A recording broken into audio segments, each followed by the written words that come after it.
So I guess we'll get started. Calling the meeting of the Wakefield Conservation Commission for May 20th, 2025 to order. Roll call first. Eleanor? Present. Jennifer? Present. Jim? I'm here. Okay. We can barely hear you, unfortunately. I can barely hear you as well. Ah, Uh, how is the sound for you other folks? You sound fine. Jimmy? I mean, I can hear you, but I mean, it's just. Your computer or your camera at least is aimed at your belly. Oh, all right. Well, that doesn't help, does it? I don't know which camera I'm on. Getting closer. You're getting your chin now. Yeah. Great. Excellent. Is that good? I can't. Yes. That's good. Also, it makes your voice clearer. Okay, well, that's good. I think. Hello, Elaine. Hi. I guess the next item on our agenda should be the minutes from which were a mix of minutes, if I remember correctly.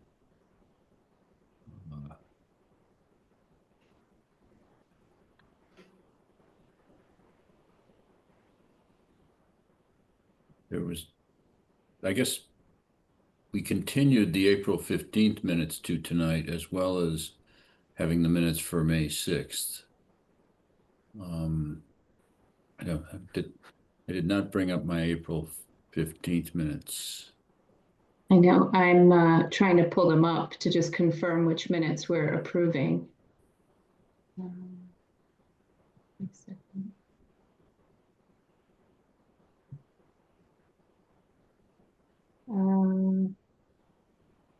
Okay.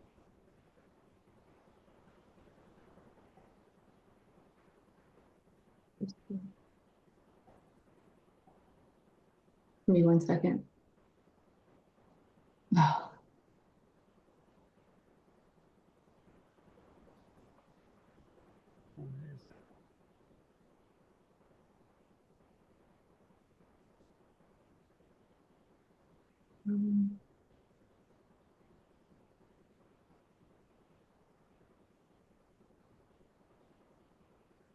You had edits and I had a minor edit. Give me 1 second. It prompts me to open in Google Docs. So let's see.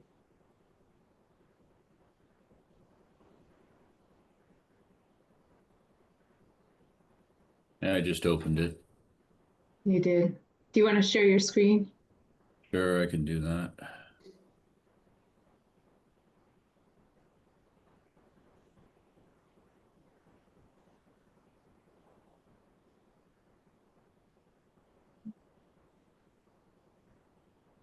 Come on. Wrong one. There you go. It's frustrating.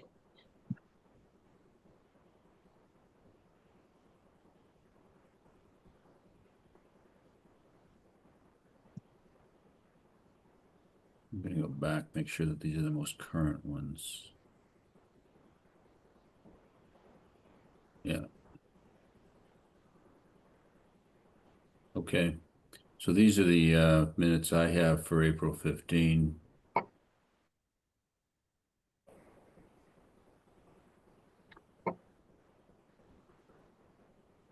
Which was the last meeting that we had Haley and Ken at.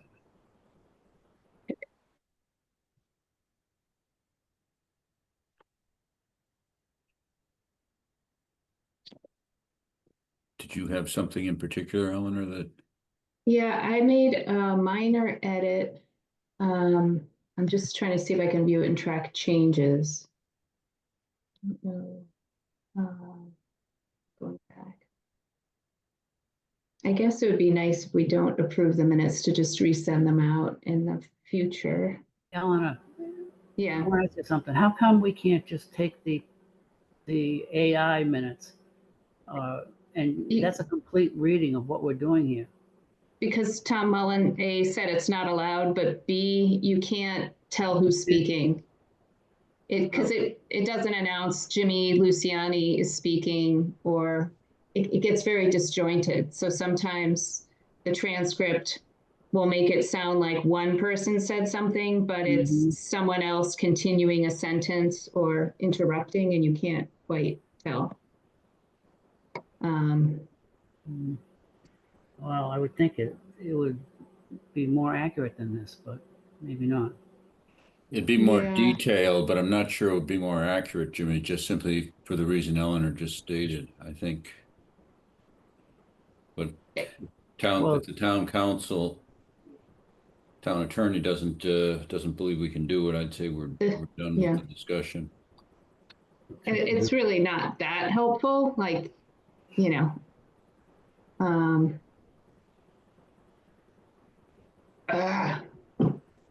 okay, move on. Judy, yeah, let's move on to the next ones because I have those handy.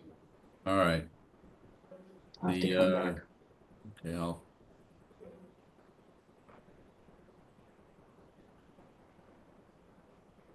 The edited minutes sent to you on 5/6. It was sent to the whole commission. right. Okay, it's just when you open it, you can't see the track changes, so it's hard to see. You know what I mean, Judy?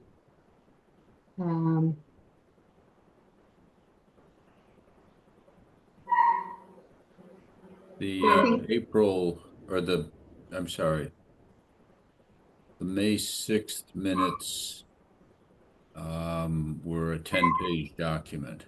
Did you have any? Did anyone have any comments on that? Yes, I made a comment. I'm going to go back. Sorry, I have to open what I sent because you can't. When it comes back through, you can't.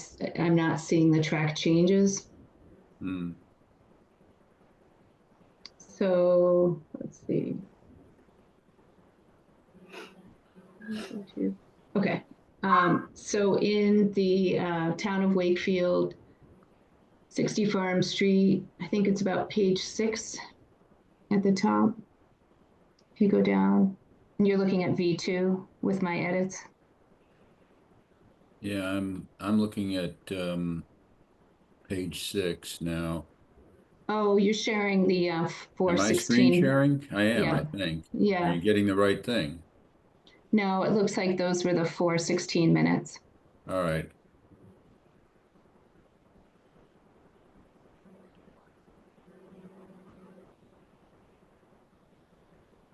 Let's try that. Now we're on page 6 of the Page 6. of the 5-6 minutes. Okay, yeah. So you can. So I made an edit here where it says Miss Axelrod spoke to the Department of Environmental Protection. I just reworded it because the way it was worded, it said the circuit rider stated the project qualified for an amendment since it was in the buffer. So I just clarified what was actually said. And since she didn't weigh in on this particular project, I just reworded to clarify that she advised as long as the work was within the scope of the sports field and a resource area is not impacted, it would fit the criteria. Okay, well, that's what the version I have on Yeah, the so that's screen perfect. says. So that's coming through. And then the last edit was the last page, just clarifying why we're posting, why our posting process has changed. So it was very minor. Okay, it would be on page 10. Yep, I've got it up. Do you see it? Yep. Okay, I had said due to change in town council policy driven by space issues, but I thought that was a change in town council policy, why we're posting a particular way. I said I didn't know if that was it. Oh, okay. Okay. Sorry. Perfect. Okay, then we're good. I make a motion to approve the minutes as edited from May 6th. Any second? I'll second. Okay, thanks, Jennifer. All in favor? Eleanor, Yes. Jennifer, Yes. Jimmy, Yes. and I'm in favor, so unanimously approved. Okay, I will stop sharing. Brings us all back. Are we putting the, do you want to put the April 15th on hold again, Eleanor, then? No, I think just move it to the end of the meeting and I'll find the minutes. I don't want to delay the public hearings, Okay, if okay. that's okay with everybody else.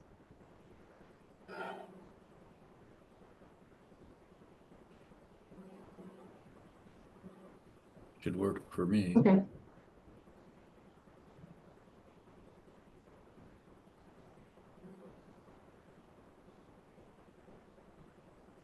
Are we done? Yep.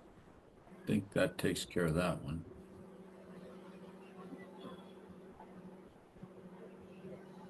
Next on our agenda is a request for determination of applicability for Hobbs Brook Real Estate.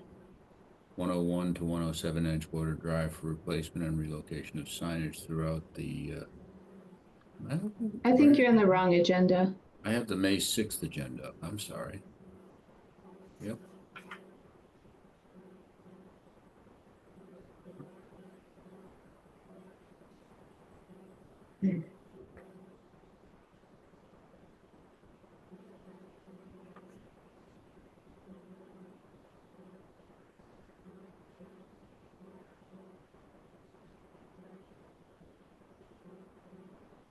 Okay. Okay.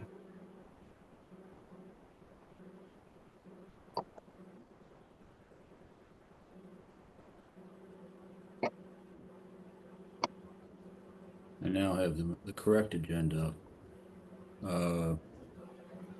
DEP 313632, Town of Wakefield, 60 Farm Street. Discuss, vote, and issue an amended order of conditions. So that's where we are. And I think Ethan had forwarded a proposed order of conditions with the meeting materials that offered two additional amended conditions, numbers 60 and 61. Is Ethan in the meeting? No, Elaine is handling the meeting tonight rather than Ethan. Numbers, I'll share my screen again, I guess, but perhaps the easiest way to deal with it.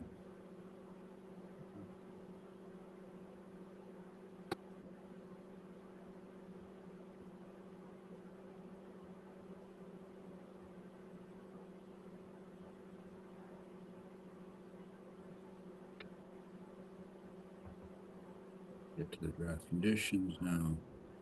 Come back, share.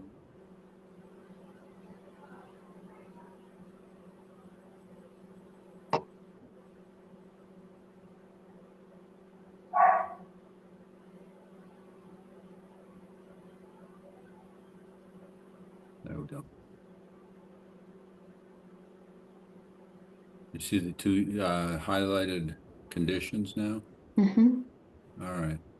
So 61, softball field light use to be limited to when the field is in use. Softball field lights shall be on no later than 9 p.m. And 62, softball field lighting to be certified through the Dark Sky approved outdoor sports lighting program. I think, the oh, suggestion. go on. I think the only other condition we had talked about, and I don't know when you open this up to the applicant to comment on, was that the field use would be limited to school activities, to school-related activities. What would be? The field, the athletic field, Would only be used for school activities? school-related activities. That's what had been As opposed told, to what? as opposed to like rent it out to other towns to use, rent it out to civic organizations to use. I thought that was in the operating plan. Well, I don't know how does that affect the resources? I don't get this connection. It's just limiting the usage of the lights. But what are you protecting by doing that? What is it that's being jeopardized? It's the resource area. I thought that was something they had offered up. I don't care if they offered it. I'm just thinking that I don't get the connection. How we'd regulate that? It's almost not conservation.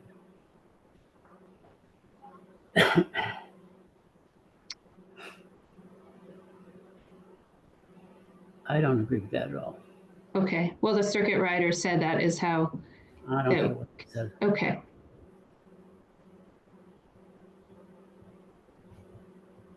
The one thing Ethan suggested is adding a date or deadline for that certification to be obtained. I think the question is how long after the completion of the construction. And I'll turn to the applicant, Joe or Yeah. Peter? We intend to put the lights in at the end of the construction project. Okay, So we're talking, the school's gonna be open in January 2027. But then there's the demolition having to do with the present school and then the track. So we're talking in 2028 at some Mhm. time. So, and then only then will the lights go in, because it's one of the last things that we're gonna be doing. Mhm. So it's gonna be hard to pick a date. I think it sounds very difficult to pick a date. Yeah, Perhaps I we could think I'd say have a that- hard time. Perhaps we could say that you'll obtain the certification 6 months after the completion of the construction of the lights. Mhm. I don't know how long it takes for them you have to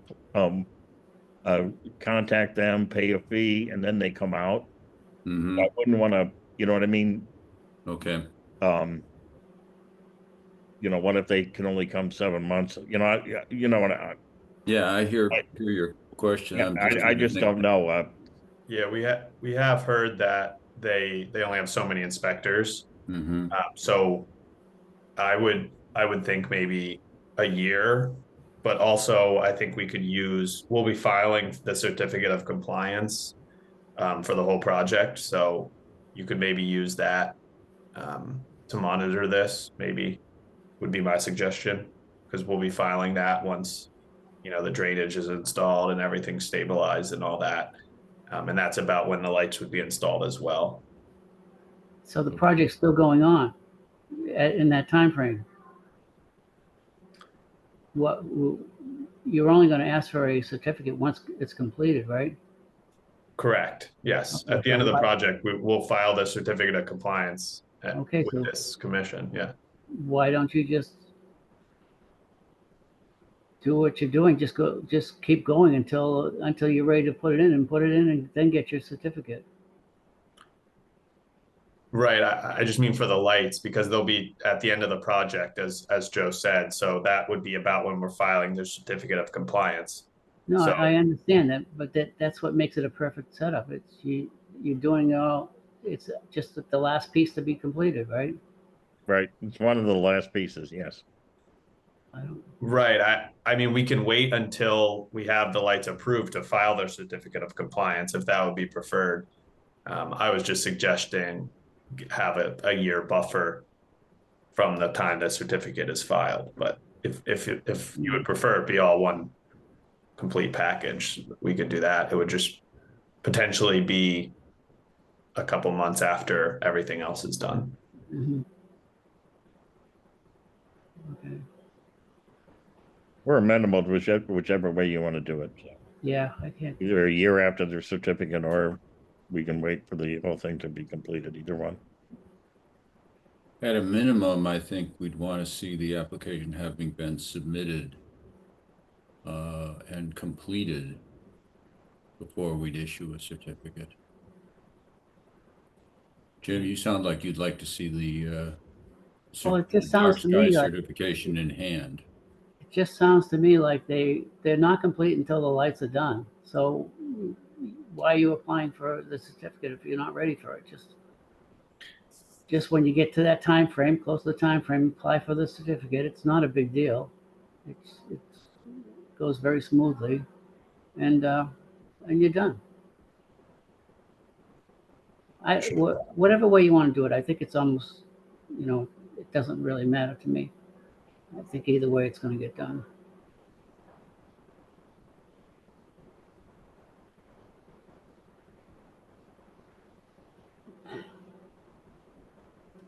Does anyone else have an opinion? I mean, I think it makes sense to have a deadline. I Okay, would agree with you there, Jim. What do you think? So I just want to make sure I understand. So if thinking about Paul's suggestion about the application being submitted at least, or the condition being worded as a complete application is submitted. And then if we don't specify a deadline, then the deadline will essentially be the application for the certificate of completion, right? Yeah, that makes sense to me. That I just again, the last step for the dark sky is an inspection from a third party, which we have no control over their schedule. So I would just hate to have this project drag on for a year and then come back to you for the certificate of a project that's been done for a year and you guys already forgot about, if it's just that last piece. But we can provide proof that we applied for it, definitely.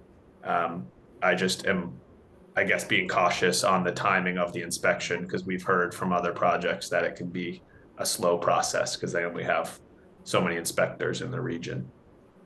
I think that seems reasonable to at least include, provide us a copy of the application. I still don't understand why we're not applying after the job is complete. Well, I think the stages are that the construction would be completed, then the application for dark skies would go in. And if they wait until that's approved, which it's hard to estimate how long that would be before they apply for their certificate of compliance, then that could add, a year or some unknown amount of time before they can do that. But that's almost the very reason why you wouldn't want to do it, because if a year goes by, you really should get back out there and inspect it again.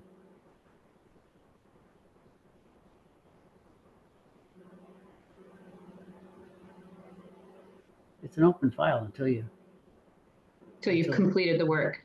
Yeah, until you completed the work. It's not like Sure. you're closing the file. Yeah, that's fine with us. I just making sure everyone was aware of the whole time schedule. But then I would request, 12 months from completion to give us room with working with the inspectors. So we'd be adding here to be certified through the dark sky approved outdoor sports lighting program within 12 months of the completion of construction.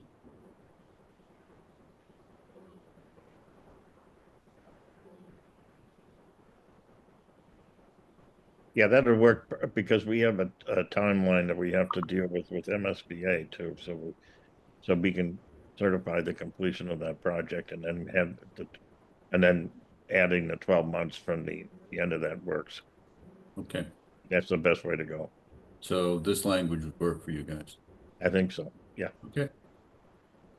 Jimmy, does that make sense to you? I'm sorry, I was reading something. I didn't pay attention to that. Well, basically we've added that the field lighting would be certified through the dark sky program within 12 months of the completion of construction. Mm-hmm. Okay. Okay. Sounds good to me. Anybody else with thoughts, concerns? I think that's good. Okay. Joe, how's it going over there? It looks huge. Yeah, it is huge. Jesus. It's going pretty good, I have to admit. It's Yeah, moving along at a good pace. it looks great. Oh, thank you. So hopefully the weather holds and we can get the roof done. Yeah, yeah, So a That little, will make a little big too wet. difference. yeah. That Yeah, helps, doesn't it? Yeah. Yeah, but it's moving at a really good pace. So Yeah, you've got to be proud of that. It looks really nice. yeah, thank you, Jim. Appreciate it. can we have a motion then to accept an amended order with these two additional amended conditions, number 61 and 62? Is that the motion? I'm asking for a motion. Okay, I'll make that motion, whatever you said. Okay. A second? I second the motion to, I'll rephrase it, to approve the conditions as presented. Okay, thank you, Eleanor. All in favor? Eleanor, Yes. Jennifer, Yes. Jimmy, Yes. and I vote in favor. And I then think I think we just need to delete that last phrase. Sorry. oh, I'm sorry, you're correct. I'll clean it up.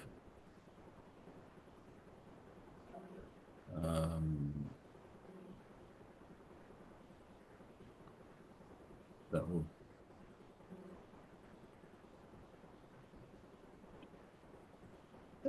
Gone. Sorry, just so I get it right for the record. What phrase delete? The phrase that Ethan had put on noting, consider adding a time frame for the application for the completion of the certification. Yeah. I just deleted that line. And then you've added that another condition that lighting to be approved by the dark sky program within 2 months. Yeah. Yeah, Or certified by the dark sky. So that phrase deleted in the new order takes place. I got that right. What we have is what I have on my screen, Elaine. Yeah. that I have. Okay, and Okay. that's But all. We took out the comment that had been added, suggesting that. And then added the phrase within 12 months of completion of construction. All right. So Paul can send this to you and to the Yeah. commission after the Yeah. meeting. Okay. Just make sure Ethan gets a copy. He'll be the one who's typing it up. I'll get it off to everybody after the meeting's done. Okay. Thank you. All right, thank you, Paul. Thank you, Peter, everybody. Joe, thanks. Appreciate it. Yep. Take care. We'll see you. See you All guys right. at some point, I'm sure. Yes. Okay.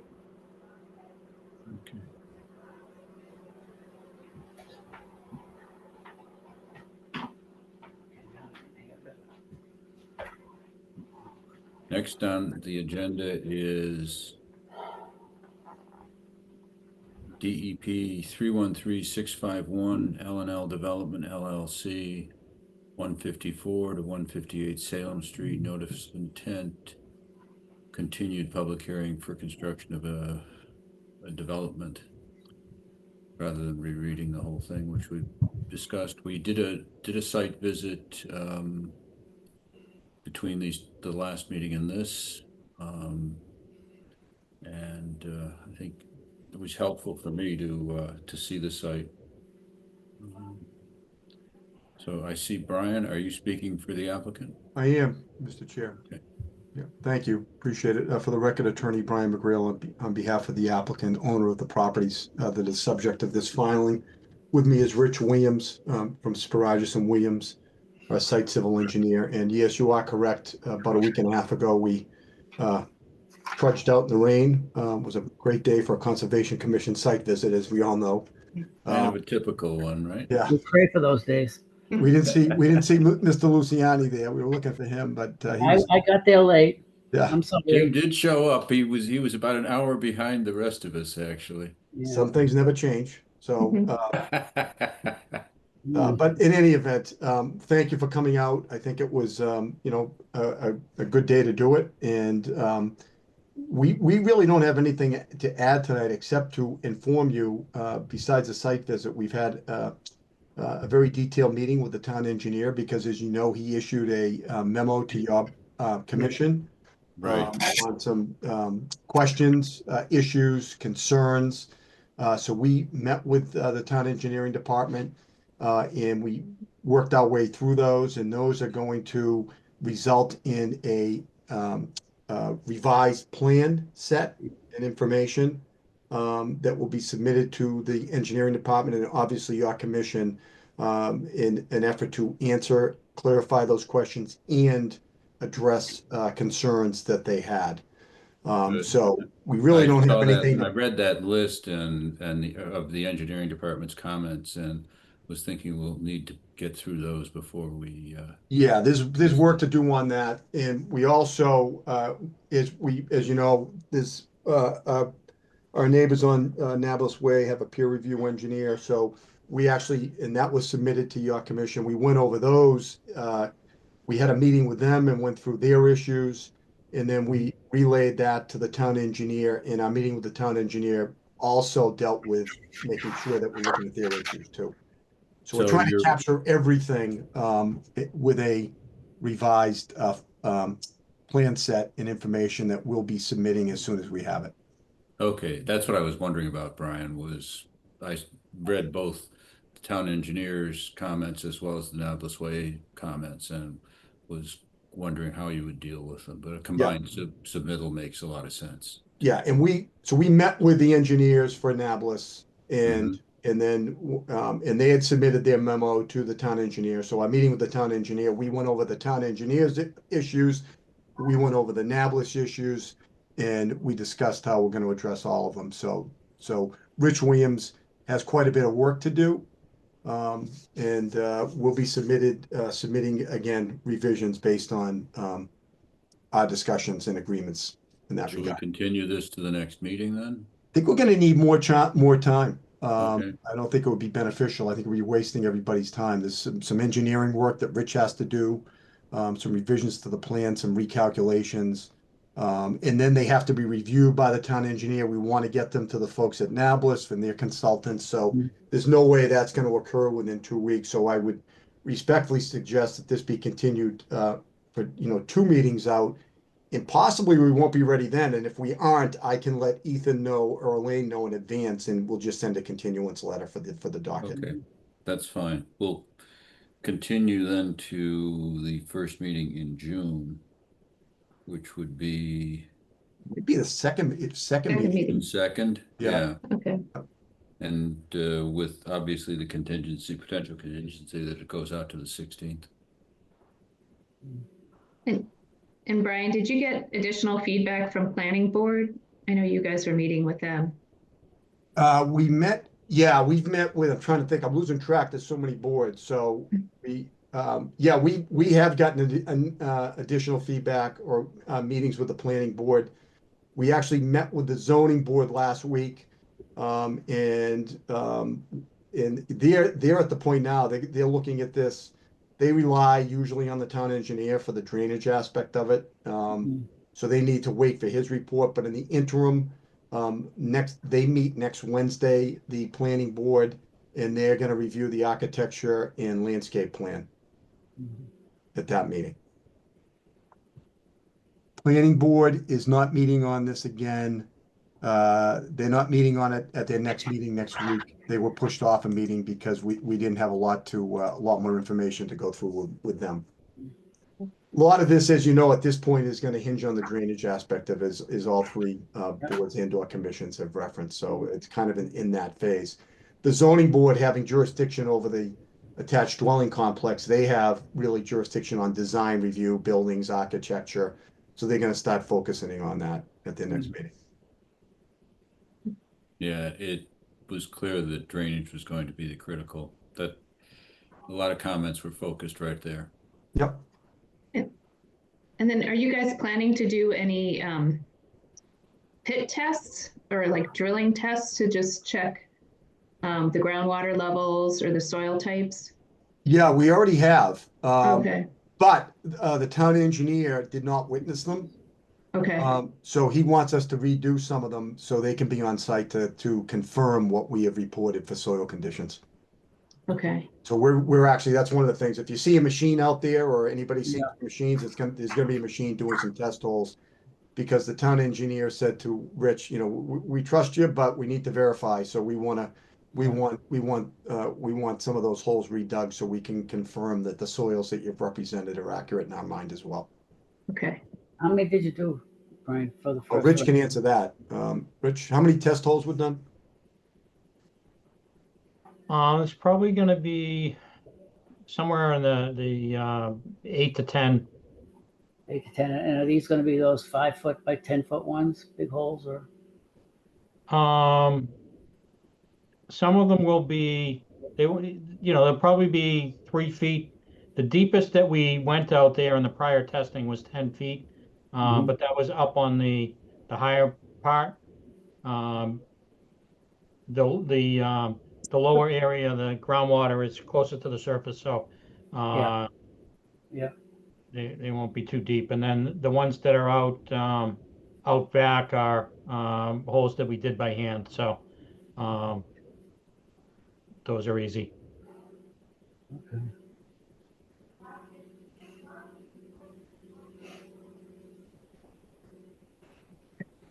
Okay. Yeah, I just didn't remember seeing any, so I wasn't sure when in the process you guys do those. Yeah, they're in the stormwater report. They're on the Yeah. drawings. But those the majority of the testing was done before this current engineer and before they had the policy that they needed to be witnessed by the town. So we're going to redo them in the same location and just repeat those tests. So he can take a peek at them. Okay. Town engineer wants to be on site when they're done. Okay. No, Yeah, thank you. understood. Any other questions from the commission?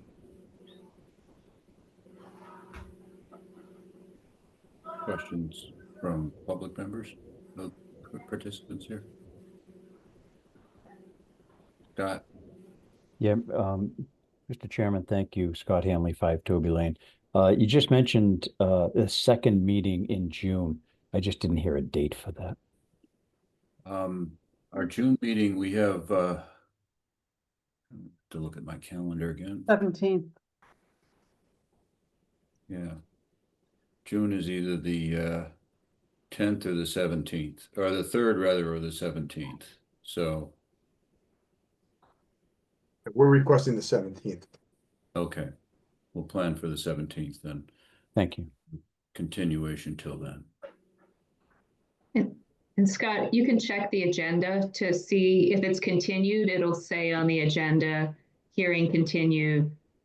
You know, if we get to June 17th and the applicant continues it, it'll say that and you'll know the meeting's not happening. Right. Will do. Thank you. Anything else? Okay, Thank you. thanks, Ben. I Thank guess you. we'll continue it to June 17th meeting. Appreciate it. Okay, thanks. Have a Appreciate nice your night. time. You too.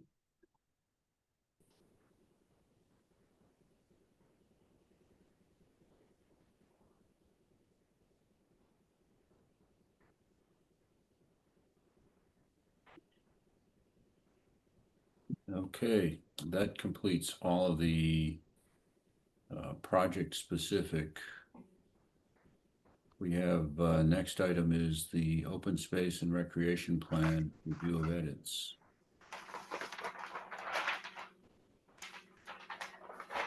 Yeah, I don't know what the problem is with that. I think we're all done with that. As far as I know, all the corrections have been made.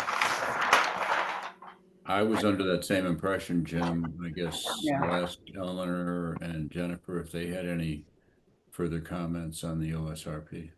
I don't think any more could be put on the paper. I mean, it's been beat up for months and for years, actually.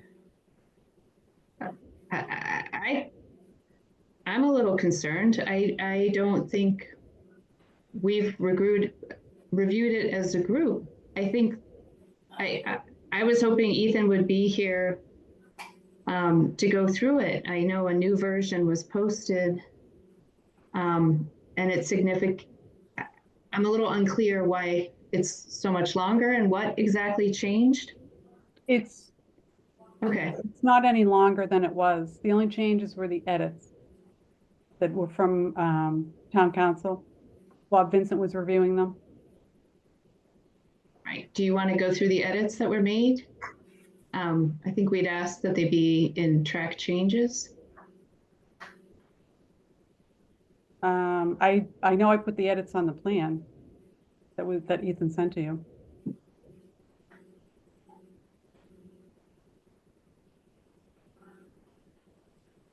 I didn't see any clear edits or track changes.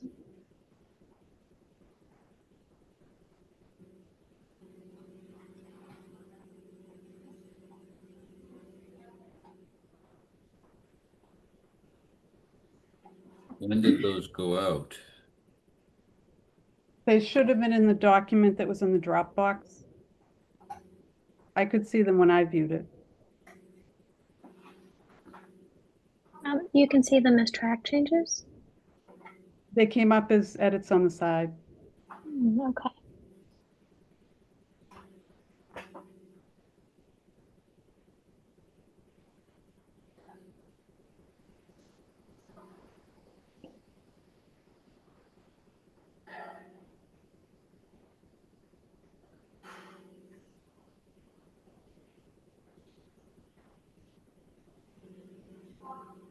Well, I think Yeah. something will go on. Mm-hmm. Oh, I was just going to say, I mean, I've clicked to view comments and clicked to view resolved comments, and I don't see any. So the version I'm looking at seems like it's a cleaned version already, at least on my interface with Dropbox.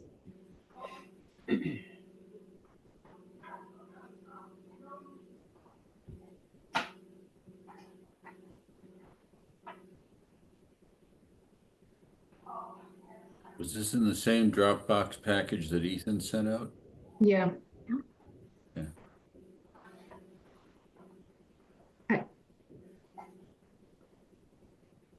What is this?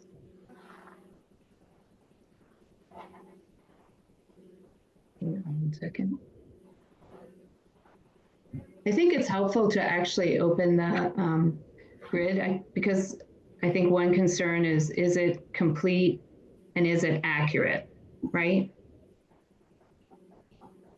And there have been a couple of things, you know, that have come up, and I'm not sure that we've actually really spent time looking at that inventory. It could have been reported a certain way, you know, 25 years ago and carried forward.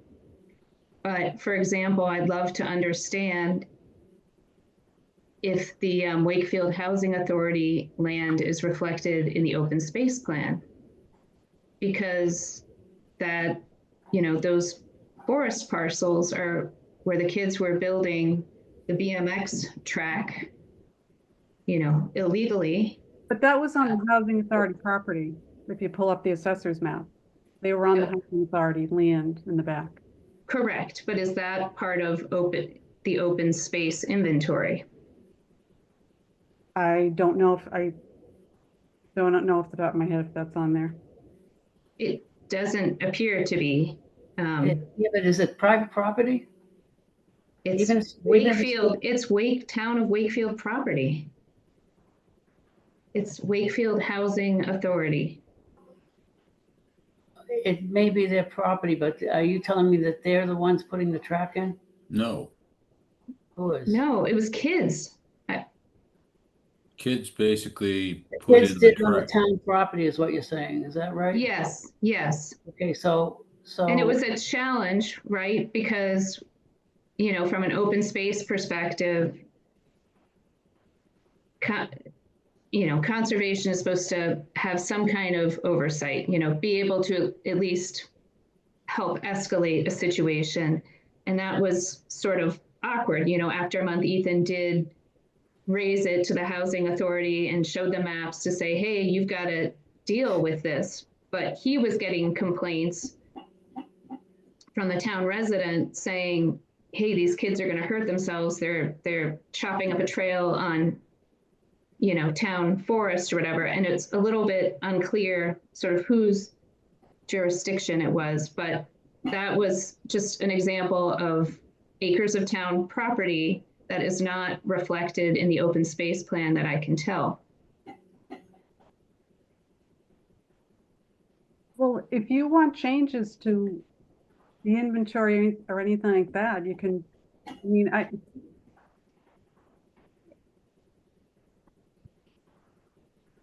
And I think at the last meeting, it seemed to, like, I would really like to understand what we,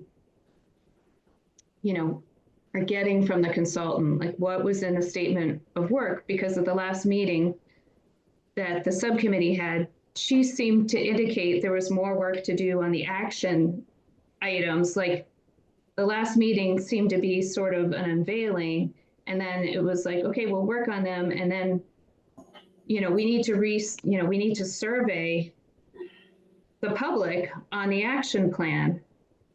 And that didn't happen. It just was like, oh, here's the plan, it's finished. So I don't know what happened there.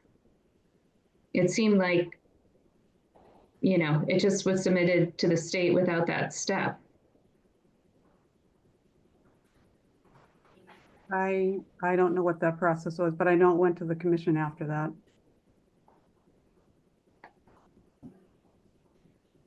I mean, I don't know what you want to do at this point. I guess does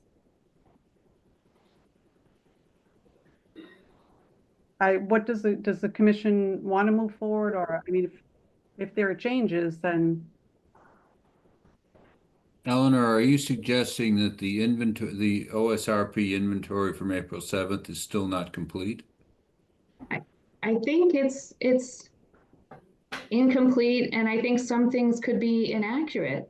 Like we went to town meeting. Why do we keep saying this, Eleanor? Why does it keep going around in circles? I mean, it's like, how many times are you gonna look at it? Well, it's never on the agenda, Jimmy. You suddenly, like, for months I'm pushing. How many times? We're always on the agenda with that. Eleanor, it was on the agenda, I don't know what it was, a month or so ago, 2 months ago, and Bob Vincent wanted to review it before he left, which is what happened. So then it went to the consultant to put those edits in, and then it was back on the agenda. If someone wanted it on the agenda, then that could have been put forward. But we were waiting for Bob Vincent's review. So did we finally get comments from Bob Vincent before he left? He said he was fine with it. I see.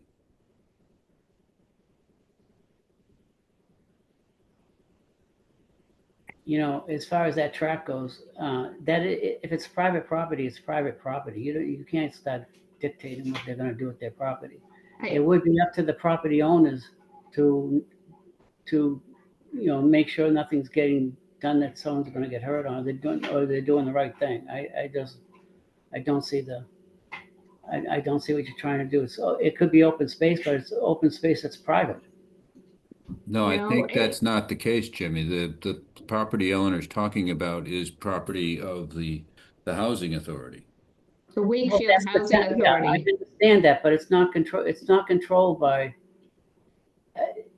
We don't really have the say on that property. The town does. It's. Are we I mean, and this is something that I need to understand. Are we tasked with an open space plan that plans for all of the town's open space? That is town controlled open space? Or are we only tasked with planning for open space that the Conservation Commission controls?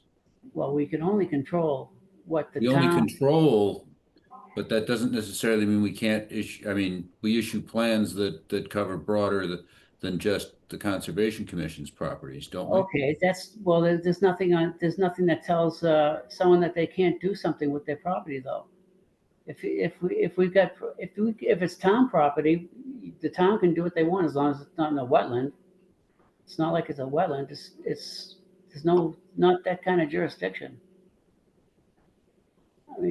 I mean, you may decide the town might want to take a piece of someone's property or buy a piece of something that's open. That's Jimmy, what we might be able to tell that from this open space plan. I had understood Town of Wakefield Housing Authority was town land because Dennis went in to deal with it, right? Right. So I'd assume he wouldn't be dealing with private property. In the open space plan at the preamble, it says it's to report on all town-owned land and other open space, and that's why What's open in all town, open on land? What are you talking about? the open space plan. I'm just talking about this thing with the kids. If it's private property, that we don't have jurisdiction there, we don't need to go up there and that's someone else's problem. But now you're telling me that we do own the property, which is something. No, I'm not. You're misunderstanding. I'm saying it came up. Ethan could not figure out, whose jurisdiction it was. And so I guided him. He looked at, the maps again and saw it was town of Wakefield and was able to escalate it to the right place. But it is forest, it's open land. So people are going to come to the commission and say, report an activity that's happening if they see it on town-owned land. Okay. And again, Ethan should be able to escalate. But I only looked to see if it was in the open space plan because it was an incident that came up. And I said, wait a minute, that's not, here's a chunk of forest that's town-owned and it's, near JJ Round and it's not on our open space plan and people are using it. Okay.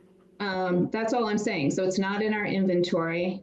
I think we need to scrub some of the information, how we have it listed. Again, a recent thing within the last meeting, we had town meeting and the DPW had a proposal to put a fueling station on the Nahant Street pit, right? We have in our open space plan, that's Article 97. Yeah. And that's also listed that way in the, mass mapper, the mass database. The DPW department is saying, well, wait a minute, we don't agree with that. That's not right. So only one of us can be right, right? I don't know. What transpired at the town meeting? I was not. It got voted down. It was going to be. Put the fueling station at Nahant Street. Yes, it was going to be something, over $2 million, and neighbors raised concerns, and yeah. And the economic, was kind of the bigger thing. But again, that's just another example. What if that went down and we voted? I just think we need to, we're the ones that have oversight. I know there's an inventory you're working off of Judy, but I don't know that this has ever gotten the full attention of the commission. And I don't know, but the commission was involved every step of the way. So I mean, if there wasn't full attention on it, I don't know what to say about that. But the Article 97, I mean, that was the first I heard of it when I heard about town meeting. If there's a dispute about that, I mean, the state does a vetting process, so I don't know how that gets rectified. But if you have changes, I mean, they need to be incorporated if that's what the commission wants. So I mean, I don't know. You just need to decide where you're going to go from here. So I was looking at the open space and recreation plan workbook, just kind of doing some quick searches, just to, I guess, answer a few questions for myself. But it looks like lands of potential conservation interest can be indexed in the OSRP, and even private parcels can be indexed if they have conservation restrictions, or if they're of potential conservation or recreation interest. It does seem like the plan can include those. Although I do agree, I would think that land owned by the Wakefield Housing Authority would be town-owned land. Mm-hmm. Looking at the inventory, it includes conservation lands, parks and playgrounds.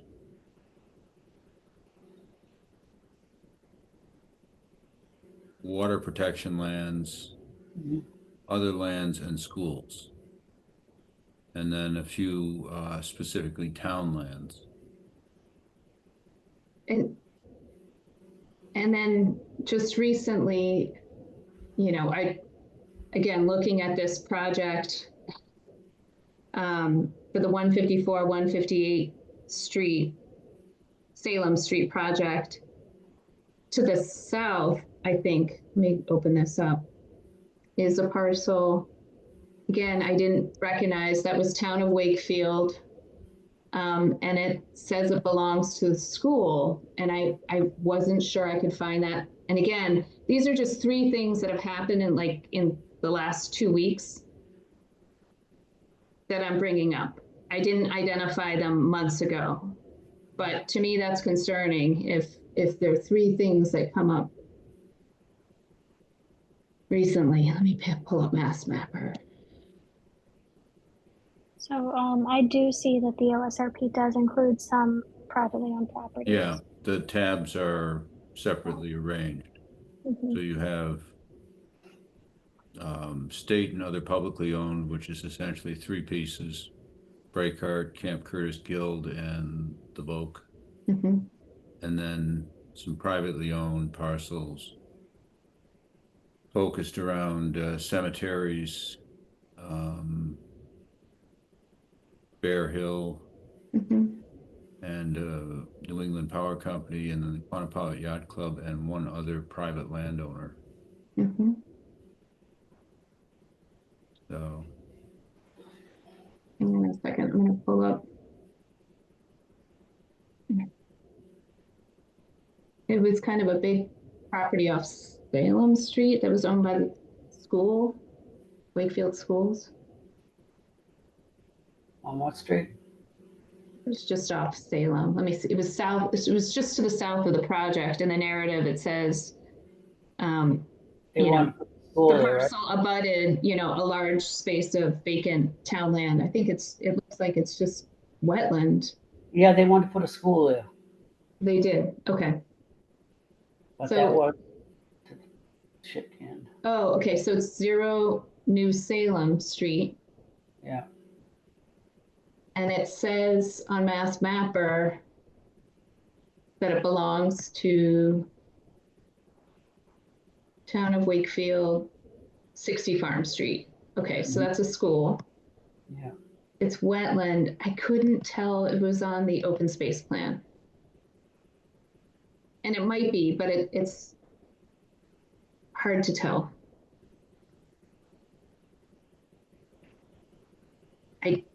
I didn't, let me go open the inventory again.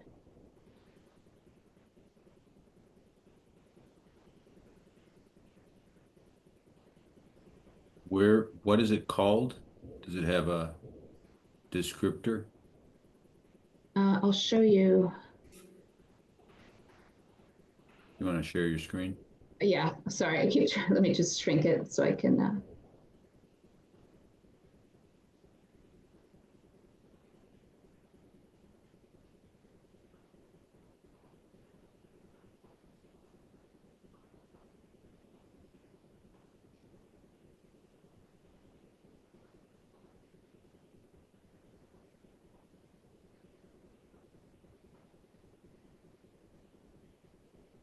share. Yep. It's Okay. just moved. It's right here. So this is the parcel 154 Salem Street and 158 Salem Street. And this parcel here is town, it's owned by 60 Farm Street, so by the high school. This wetland. Okay. So I don't think it's in, but you can double check. So it would show up as, School, I think. yeah, well, the school component of the inventory seems to be specifically existing schools.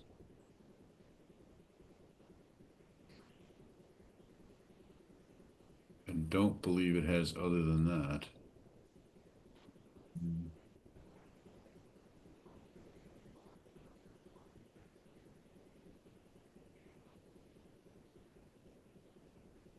So yeah, Any sense of how many acres are on that one, Eleanor? it's large. I can pull it up. Let me see. You talking the one on Salem Street, on the Salem Street? Yeah. I think it's around 10 acres, wasn't it?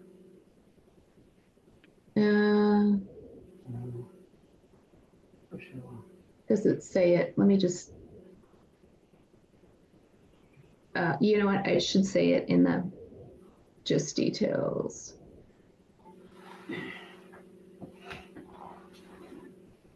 Land total, is it, I think maybe 5.5 acres? Oh, Yeah, okay. lot size. Oh, all right, that could be right, because I think it was 10 acres was the minimum you needed for a school. Road. Yeah. Okay. So, The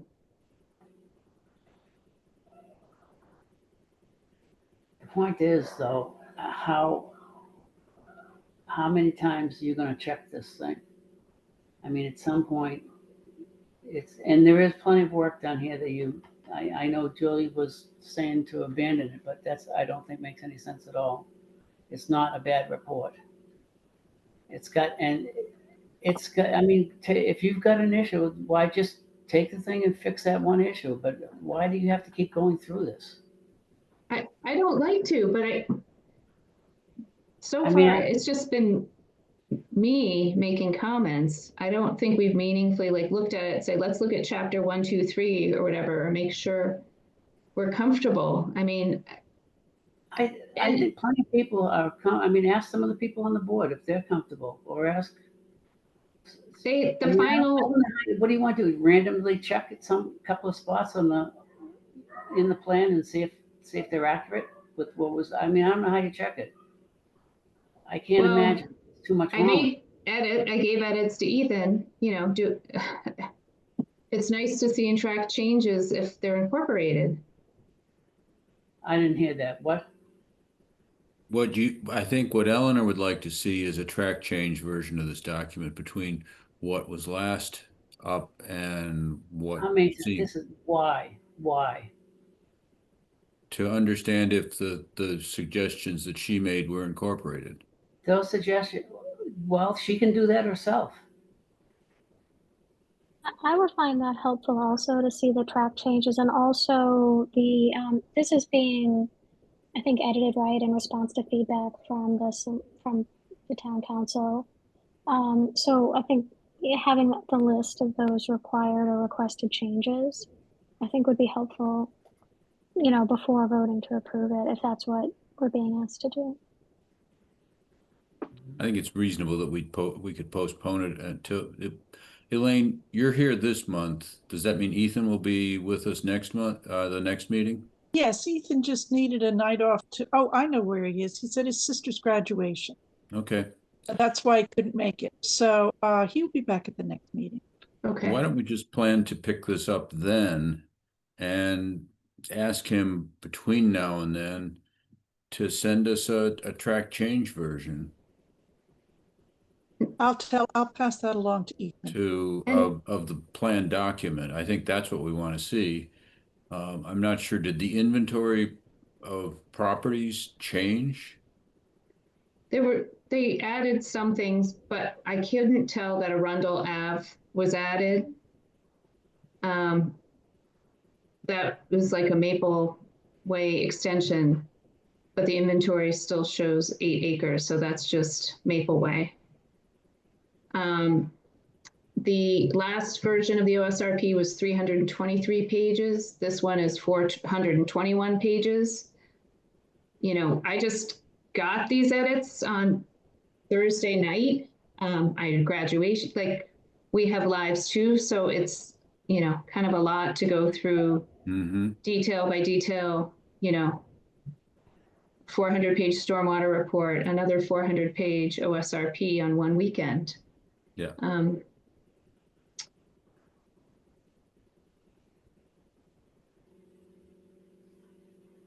I think it's reasonable for us to ask Ethan to provide us with with a, with track changes for the next meeting, and Yeah. enough in advance for people to have an opportunity to review it. So Elaine will relay that request. The track changes and also the requested changes. I think they've actually been sent around previously, the requested changes from the town council meeting, right? Mhm. I mean, that's supposed to be what we're looking at Yeah. too, right? I think only Um, Bob Vincent followed up with a specific written Yeah, list because the presumption was that we would be addressing the other counselors' comments too, but I don't think those have been collected from July. They were. Well, can we summarize that list? I think Ethan sent it. They were summarized because a lot of the comments from July were the same. I thought I only saw Bob Vincent's, that he just re-forwarded Bob Vincent's email, but I will double check that. so that would be in previous meeting materials, when OSRP is on the agenda, that would be where to find that. I guess Unless it went across email. it went across email. Okay. I think it would be helpful if Ethan would resend it, particularly given that Jennifer is new to the commission. Yeah, I would appreciate that. It would be hard for me to, feel It's sure going to be about what I'm difficult voting for you to on. ferret it out otherwise. Right, Yeah. exactly, yeah. So Okay.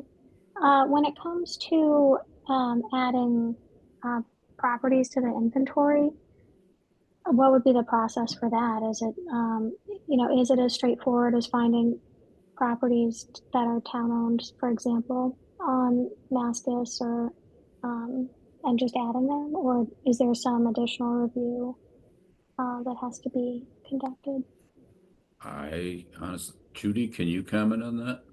Or Elaine, can you comment on that? Judy, I'm going to let you take that. You're the one who's more involved with the open space and recreation plan than anyone else. How do you add properties to the list? I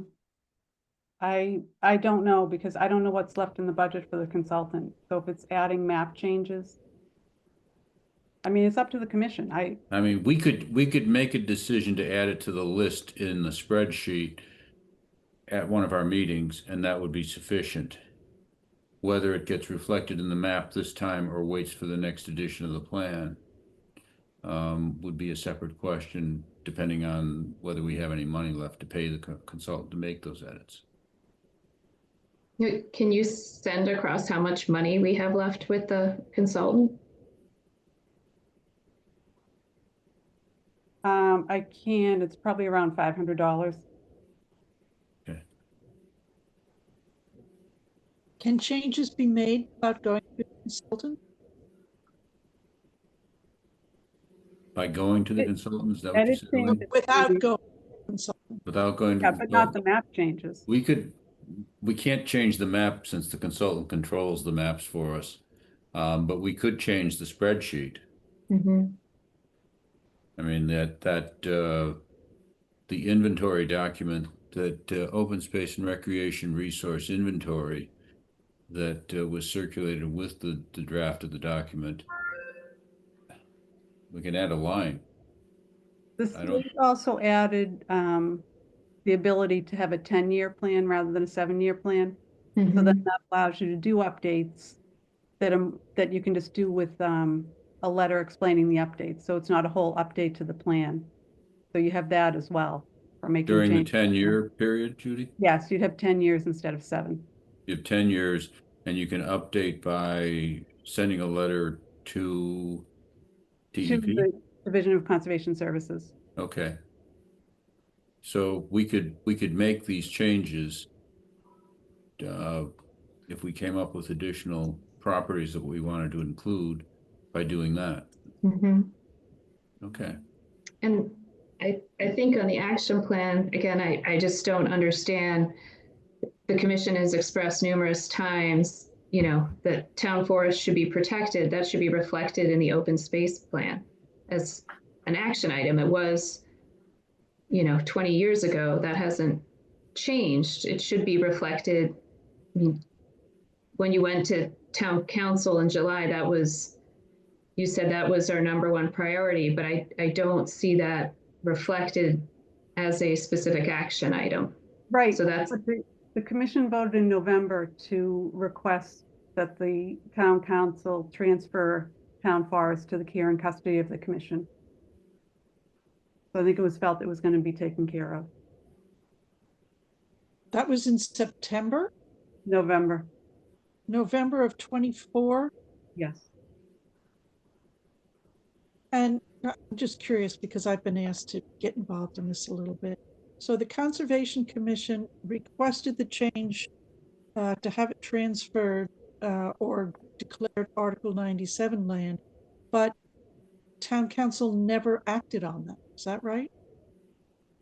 we never took it to town council. We haven't even, it hasn't gone to town council. No, it was voted on. I don't even think we've seen what would be presented to town council. Elaine was going to issue a letter requesting Okay. transfer. Oh, that's okay. All right. So that's where I pick it up. And that is still pending because it seemed wiser to approach the town council once they were satisfied with the open space and recreation plan, rather than to go first with the town forest. So I do have a folder ready to go, but I always felt it was more appropriate to get the open space and recreation plan and all that went with it out of the way. And then once they'd approved it, then we could go back and say, look, you have approved this in the open space plan. I am now requesting that you take action on it. So I was waiting for this to go first. Okay. But again, I think it makes it more consistent if we have it in the open space plan. It, I think, opens us up if it's not reflected in there, you know. Okay, so it could be added into the list. And if it is then added into the list and town council approves the open space plan, then it would be appropriate for me to go back and say, you know, you approve the open space plan and the open space plan says we'd like to take the town forest out of tax title and put it into a permanent preservation. That would be the time to do it after they'd already approved it in bulk with the rest of the open space plan. That was my feeling anyway. So we could then, even if we don't change the map, just add it to the list of properties and an action item without going back to the consultant. Yeah. It's got to show up in one of the maps anyway. It's the town forest. So I wouldn't worry about the map on the town forest. Yeah, I'm sure it shows up. Yeah. So we could just add that. And then the town council would vote. And then we would say, well, now that you voted, could we please take care of the town forest? It's big, it's important. And we'd like to make that the first thing that occurs under the open space plan. Right. But Elaine, there's like you've done research that it really, like it meets the criteria of Article 97. Oh, yeah. Yeah, I have a whole folder ready to go when the time comes.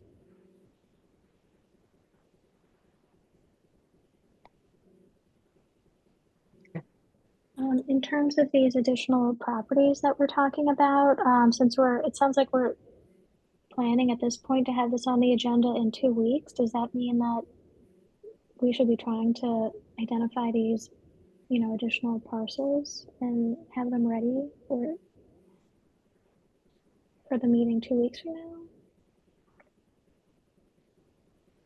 To add to the inventory? I mean, it does seem like potentially a lot of work, but I mean, with that Mascus,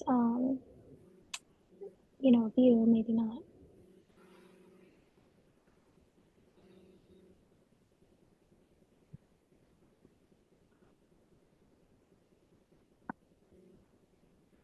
I'm not sure we're going to be able to identify all the properties. You know, I'm just struggling because professionally I have to sort of hold myself to the same standards inside of work and outside of work. So if, you know, I see something's not or incomplete or missing, I can't just approve it. You know, but I think if we hit the big items and get there, again, I think having the track changes, understanding, you know, where the additional 100 pages came from, that would be very, very helpful. So you want to go back? Because I ask this because I am also in the process of going through the parcels that are listed in the open space plan, the tax title parcels, and some parcels that Rebecca Davis had done some work on before she left. Mm-hmm. So right now I'm going through them by parcel number. I'm then transferring them to the Board of Assessors maps. So you can then take a look at the parcel number and visually see it on the map and know where it is. And then at that point, what I have requested from the engineering department is a very large, hopefully like 36 by 48-inch printout of the town with the parcels. So I can color in a number of these parcels and on top of that, superimpose the wildlife corridor and the emerald necklace and say, these are all of the parcels that we would like to have the town council consider putting into more permanent protection. My thought was that I would start out with those parcels that had large wetlands on them, were unbuildable, since they should be tax title. They're not something that generates taxes towards the town. So they would be the easiest of parcels for people to agree to. And that's where I'm headed with this. So my question to you, Eleanor, is, do I have to then go back to each of the parcels that's listed and go back into the deeds and determine where this parcel came from? Because that would mean I'd have to go back and track each one of those parcels that are listed, and I'm not sure if that's what you're really asking for. I'm not asking for that, except for where we're trying to, you know, justify something being in the right place. I have personally, just looking at this, noted some inconsistencies that we need to correct. What do you call inconsistency? Well, like I think it's Colonel Connolly Park, you know, again, in the assessor's database, I think it has conservation, under Conservation Commission, but in our inventory, we have it under the care of the DPW. Okay. So just things like that, like just. So that would mean, would that mean then you would ask to have these parcels cross-referenced and each one double-checked? Or is it just the list of the inconsistencies that you find that you want cross-referenced? Well, I would have thought over the years, a subcommittee would have looked at this and, you know, made sure the list is complete and accurate. I wouldn't have thought I would stumble into, you know, quite a few discrepancies. I'm looking at Colonel Connolly Park, and it says it's under the management of the DPW Parks and Forestry. So it is under Parks. 1 second. And then the other issue, Elaine, actually what's helpful is sometimes on the maps, it's hard to tell what parcel is being referred to. Is Well, it that's Gertrude why Spalding that was acquired by eminent domain or Colonel Connolly? I'm looking at Colonel Connolly in the list in the inventory. It's line 21 of the inventory in the spreadsheet Okay. of town-owned properties. Okay. Give me a second.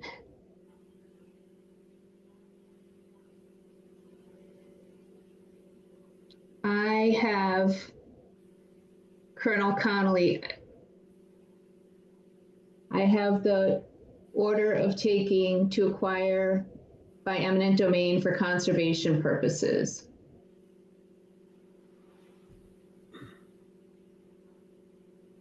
To be held in the care and the custody of the Conservation Commission of the town for conservation purposes and passive recreation, consistent with conservation purposes. Now, I could be looking at the wrong deed. But it's managed by the DPW. Is that what you're looking at? Managed by DPW. It's Right, owned by the it's managed. town. It's Right. managed by DPW Parks and Forestry. Right, because the commission can't own land. It's under the care. Well, and custody. it doesn't It's show owned by up the under town. I think Conservation that's Commission land confusing. either. Yeah, we have other properties that are under the Conservation Commission But they're in the owned by the assessors. town. Correct. They're all owned by the town. Right, but it's under the care of the Conservation Commission, not the DPW. It's managed by the DPW. It's under the care and custody of the Conservation Commission. Okay, that seems strange to me. Well, we don't actually have any ability to manage areas that are in active recreation, do we? No. We can we deal have the with ability. passive recreation and resource protection. And looking at this inventory, those kinds of properties are the ones that are typically under our management. But it seems like Colonel Connolly Park and the other parks that are actually set up for active recreation are generally under the DPW Parks Department, which, given that our staff is Ethan and a little bit of Elaine's Right. time, would be But appropriate. I mean, we can't manage parks. No, but it's under the, I thought from an open space perspective, being under, so I'm looking at a deed. This was my own research. I'm looking at a deed that I found on the Mass Land Records. And in my opinion, I think our assessor's database is wrong because it's held in the care and the custody of the Conservation Commission of the town, just as other parcels of land are. DPW does all kinds of work all around town. I think, Well, they're all, if you look whatever at this inventory, 147, Eleanor, yeah, they're all shown as being owned by the town. There's no distinction among town agencies in terms of ownership.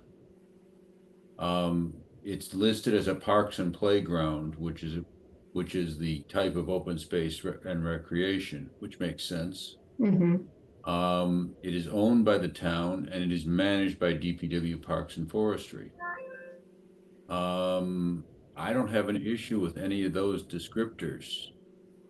Yeah, Paul, the only thing is it's the open space and passive recreation, because there is a difference. Yes. For It's- passive recreation, generally those, except for Belanger Park, most of those fall under conservation lands, which I presume means they're under the Conservation Commission's control rather than the Parks and Rec playgrounds folks. Right. The assessor's database shows Town of Wakefield Conservation Commission for that parcel. Okay, so I think our open space plan should probably show, I guess that's what I was thinking, Judy, is that it would show Conservation Commission. I guess the question, its ownership is definitely the Conservation Commission. Right, What's it used for? It's active recreation, right? Passive. it's No, It's passive. it's Yeah. passive recreation, yeah. And there's a Okay. list of what passive means too. There's that you Mhm. can, And Paul, the reason why it's important, I know you guys are like picking on me, but the reason why it's important is when you're applying for a grant, you know, you can only get grants for certain types of land, like Yeah. whether it's conservation or whatever.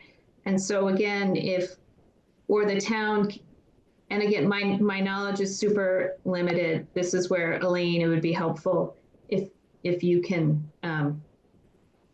fact check what I'm saying. My understanding is like something that's owned by the DPW, for example, the town can come in and say, or at least town council can say, oh, it's owned by the DPW. Let's go put solar panels there, or let's go do, I don't know, develop a skating rink there.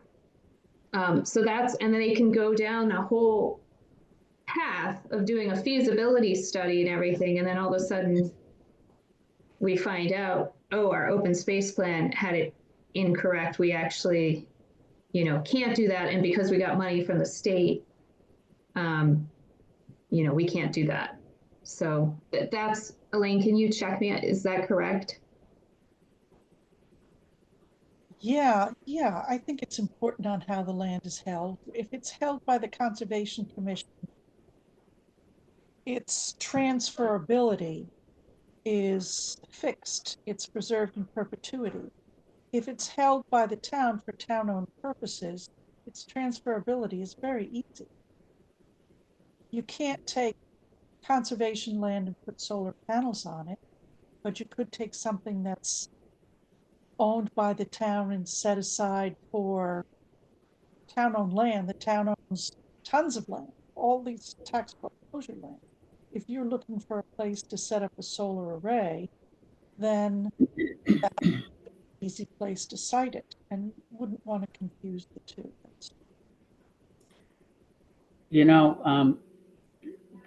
this whole thing with this inventory, this Mhm. started with Rebecca Davis, and we were the concept. The problem was when Steve Mayo got elected, we wanted to they used to be where the town would send out a flyer saying this piece of land is for sale or something like that, and it'd go to everyone for approval. But Steve changed that when he became the town administrator. So what was happening was we were getting letters, and we would they wouldn't wait for our opinion because they didn't really have to. He was just doing it as a courtesy, I'd say. Mhm. So we decided if we had an inventory and everyone went around, I had Elaine going around with Rebecca, and they were trying to find the characteristics of the property that might make it something that we really want as a commission. Mhm. And That's the list I was referring to earlier. I still have it. yeah, so that's how this all happened. The information we were trying to get was, we wanted to be able to say to town council, look at this is, and she had pictures of the parcels and everything, and we want them to say this is the piece that you want to sell, and this is the reason why it shouldn't be sold. And then they could make an informed decision of whether they agree with us or not, because they could do whatever they want anyways. But that Mhm. was the concept of trying this, but that started that part of it, not so much the open space plan, but that part of it. It was a way for us to inventory the property, to see what was available.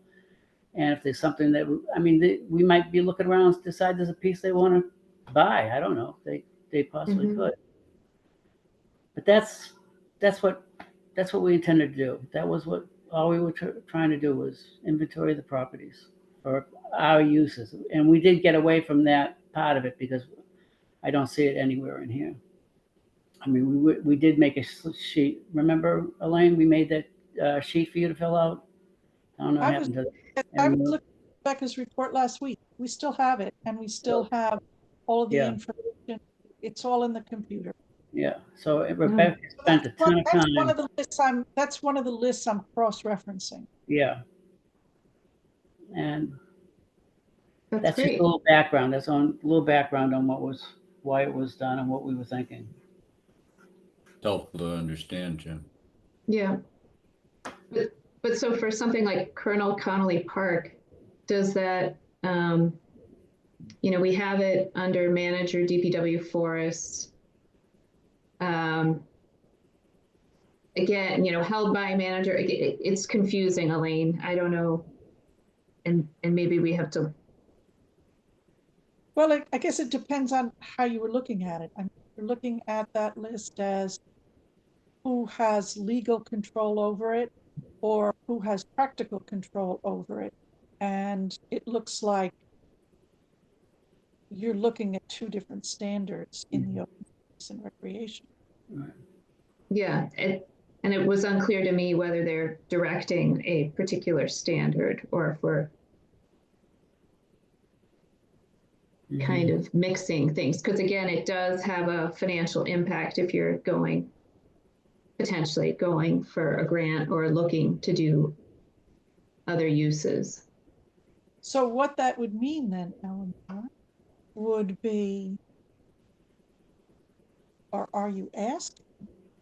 I mean, I that haven't, go on. one of those parcels gets double checked and perhaps checked with the Registry of Deeds. Is that what you're looking for in order to, or rechecked with the Board of Assessors? Are you looking, because there's a lot of properties on those lists. I think you. No. I just think I'm identifying one thing and I'm asking like Colonel Connolly Park. I pull up a deed and it says, it's. Get that. My question is, what about all the other parcels? Do you want, or I mean, I understand you found one or two or three. My question to you is, are you looking to have all of the others double checked? Probably the ones of value to us. See, well, that's where we're going right back to what we started with. That's the problem. That's what we were trying to do, figure out which ones are valuable. And I mean, we went across private property, whatever, to see. I mean, it's a big job. It's not a little job. And I don't know how different it is from what the open space plan is trying to accomplish. I mean, how do these two mesh together? I mean, you're meshing them together anyways. If that were the case, as I'm putting together these cross-reference lists, the list that you would want me to particularly focus on, it seems to be what Eleanor wants and what Jim is saying, that list is Rebecca's list. Right. Mm-hmm. But it all depends on what we want to get out of this, Elaine. I mean, we got to squeeze down what we want, we're trying to get at, because we'll never get anywhere. Yeah, way. we have in front of us an open space and recreation plan. We need to come to ground on that. It's been pending for nearly a year now. Yeah, well, yeah. And well, more than that, given that I think the draft document we were dealing with was from January of 24. We need to come to ground on that document. And then beyond that, if we have other matters where we want to see the town council transfer properties to our control. That was the other thing with this list you could do was. Right. There's a lot you could do with it. It was really. Yeah. But I think let's Jimmy, spend the time to focus on first the OSRP. And Eleanor, I guess looking at this, what you've got on your screen right now, which is what I have on my screen in a slightly different format. Yeah. So is this an issue? Park falls under the parks and playgrounds. Do we disagree with that in terms of use? I don't think so. I mean, among other things, it's co-located with Gertrude Spalding Park. The two of them sit at the head of the lake.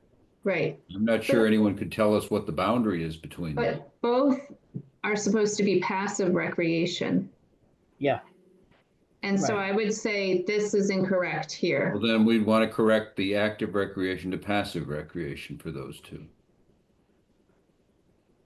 Yes. Are you looking at the same parcel though? Is it two separate parcels? So there's 1 acre. Let me see. I don't know if I'm sharing my screen. Colonel Connolly Park is 1.08 acres. Gertrude Spalding Park is up another 0.94 acres.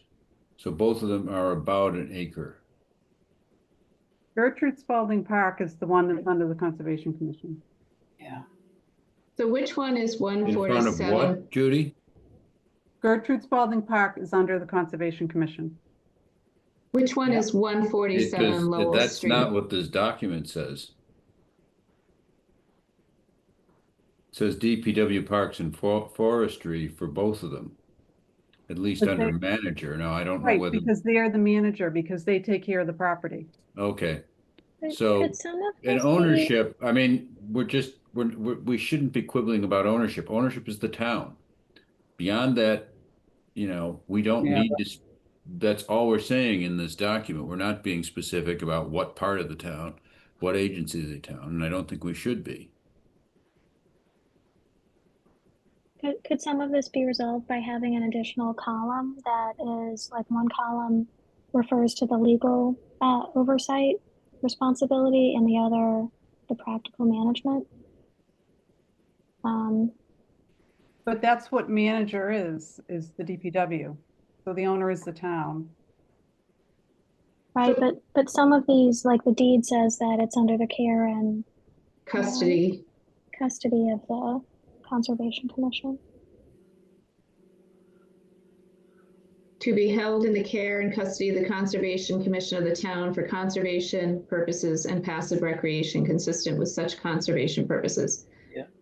Generally described as 147 Lowell Street. Now, what gets confusing is 147 Lowell Street Colonel Connolly Park, or is that Gertrude Spalding Park? Well, you would have, couldn't you use the lot number on that then? As I'm looking, I'm starting with lot numbers, going to the assessor's office and looking them up by lot numbers. So if you want to tell the difference between, I haven't come across Colonel Connolly and Gertrude Spalding yet. Like the property number? If you want to know which parcel is which, one would assume you could do it by lot number. Through the Board of Assessors records. Right. I have. Okay. 147 Lowell is listed as Conservation Commission on the assessor's database. Right. But in the open space plan, is that Colonel Connolly Park or is it Gertrude Spalding?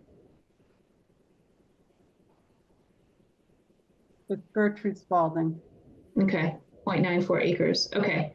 Again, the open space plan has active recreation playground, which I wouldn't call it a playground, because that's where the.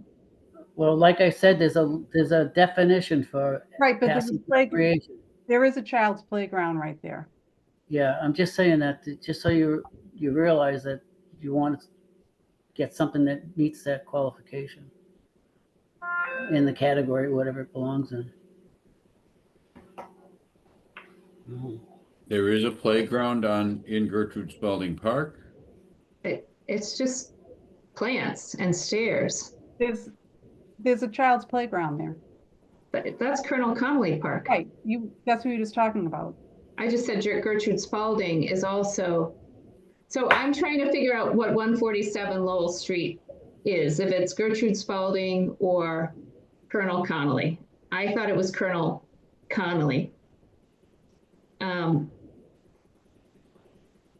But you just said both Gertrude Spalding and Colonel Connolly are conservation and passive recreation. The open space plan has active recreation. No, I didn't say Colonel Connolly was conservation, under conservation. Gertrude Spalding is. So Gertrude Spalding is 147 Lowell Street.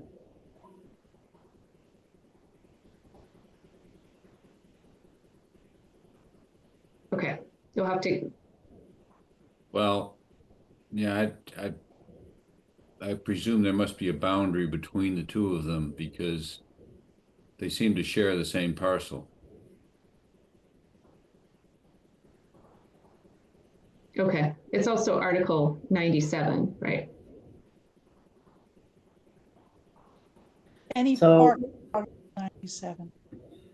Any What- park is, Every park by definition is an Article 97 parcel. okay, so it should be reflected. Dedicated as a park, it's dedicated and protected under Article 97. Okay, so in our inventory, in some places for a park, we will say, it says protections are perpetual, but then it says, like some say in perpetuity, Article 97, some just say in perpetuity. So what's the difference? Where am I? Is this in this tabulation or somewhere else, Eleanor? I'm looking at the inventory. Sorry, I thought I was still sharing.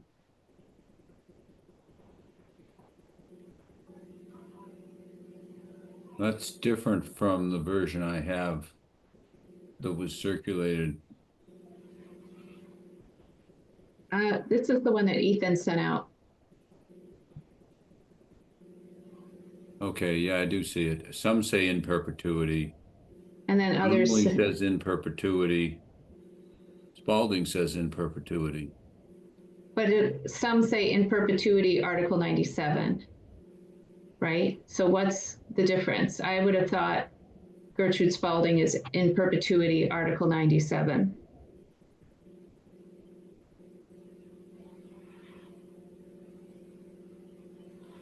I have no idea. I don't know. I don't know what you do with that. Maybe it was a matter of, Elaine, do you know? No, all Article 97. Sorry, you're breaking up. Pardon me? You're Let me breaking up. speak. All Article 97 land protected in perpetuity.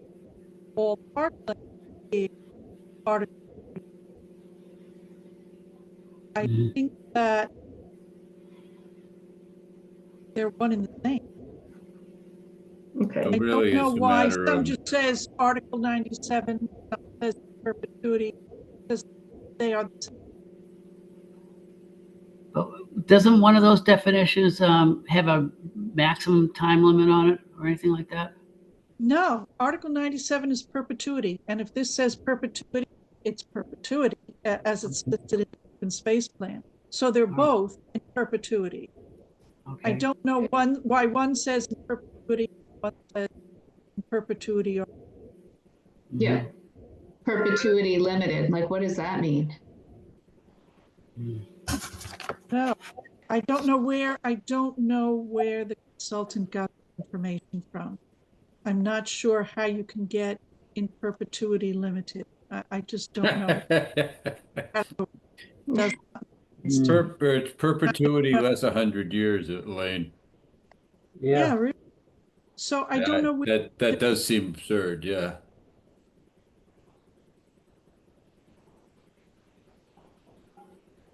It seems like this is something the consultant should have cleaned up when they Yes. submitted this to us.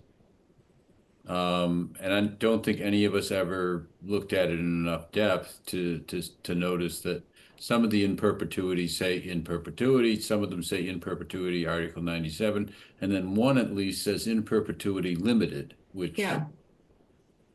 Like, how is Forest and Glades? Melrose Avenue Conservation Area says in perpetuity none, whatever that means. Yeah, Right. I think, yeah. Right. I think we need to just understand what, yeah, the consultant was doing, because it's confusing to me that our cemeteries have only limited protection. You know, that seems strange. I have no idea how titled cemeteries are held. Do Let me you? see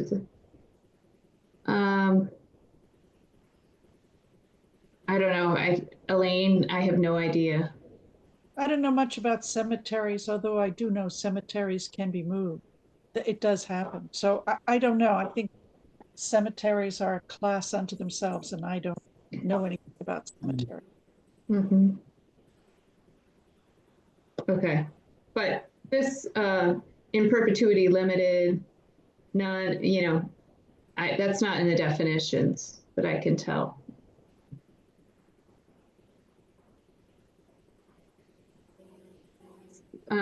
Seems like the consultant ought to be able to provide us an answer to that without charging us anything more, to give us an answer as to what the difference among these various You might be able to categories put- is. You might be able to put something at the bottom of the chart that says, describes it right there to apply to Yeah. the whole chart. Yeah, Maybe in looking back perpetuity. at- I mean, there are several other in perpetuity limited as opposed to in perpetuity or in perpetuity Article 97. It would be helpful to understand just what the differences are. Well, we can ask Tom about that. Just get that Okay. from Tom. I mean, I know Emerald Necklace, these are all tax title, so that's why it says none, right? So there's no protection on those lands because they were taken as, Tax title. They're Yeah. just town plans. Right. But there are instances, if you go back and look, you have to look at town votes and whatever, that they're incorrectly held in tax title. Like there can be errors. Oh my God, this thing will never get done. You'll No, be there but another 20 years. yeah, I'm not sure that no, I mean, I don't have time to do that, but I will tell you that as I started digging into the town forest, I could not find the answers I was looking for until I went through the town reports from like 1929 to maybe 1939, 1940. And I spent a lot of time just going through the town reports to find these answers. So I can confirm that it's very time consuming. And I don't know if you'll find it anyplace else. I forget what year it was, but I finally found the year in which town meeting voted to take certain parcels and dedicate them to town forest purposes. And it was nowhere else but the town reports. And I had to do a lot of digging. I went to the town historical committee. They could not find the answers. And I got to tell you, I sat there hour after hour, looked through town reports, which also are not well indexed. So you go through every year, spring and fall town meeting, and look at Parks Department reports. I had to do that to find what I was looking for. I was willing to do that for the town forest because it's the town forest. But if you have to do that for the other parcels, it'll take forever. Yeah. Well, you know, this I had to- open space plan is done on a you know, with a set of guidelines to it, correct? So what were they trying to accomplish with all this information that we're looking at now? I mean, what was the goal? We'd have to look at the guidelines. Yeah, because I mean, we probably should know, you know, I don't know how important some of this stuff is. Maybe some of it didn't need to be there. I don't know. So I've done the open space plan in Winchester, so I know a little bit about it. And the purpose of the inventory is a very basic one so that the town knows what lands it owns Yeah. and who controls it. Is this, look at that piece of land. Is that a tax title parcel? Is that owned is that managed by the Conservation Commission, that under the control of the school department? So that you know what you've got and how it's held. It's nothing complicated. It's a basic requirement and a basic request so that you know what you have and how it's held. Okay. And what you can do Fundamentally, an is inventory of the properties that the town has that qualify as open space. Yeah, so that's right. So you know what's open space. And some of it, for example, if you've got a country club in town, that's listed as space, but it's privately held. And So we there are do, in privately fact. held, and there's even privately held large parcels where one owner may own 10 acres. So that, for example, if you decide you get some money, you'd like to buy that parcel, Mhm. you know who owns it, and you can contact the property owner and Yeah. they can negotiate for 10 acres that you wouldn't otherwise have. Yeah. Mhm. Well, that sounds more like what we were trying to do when we first started this thing, Elaine. Mhm. It was to gather that kind of information for our purposes, just so that we could make sure that we could protect important pieces. Mhm. But there's So like, that's Rebecca's list. I was looking at Rebecca's list. I won't be in on Friday, but Mhm. I was looking at Rebecca's list and it's in the computer. I can forward it.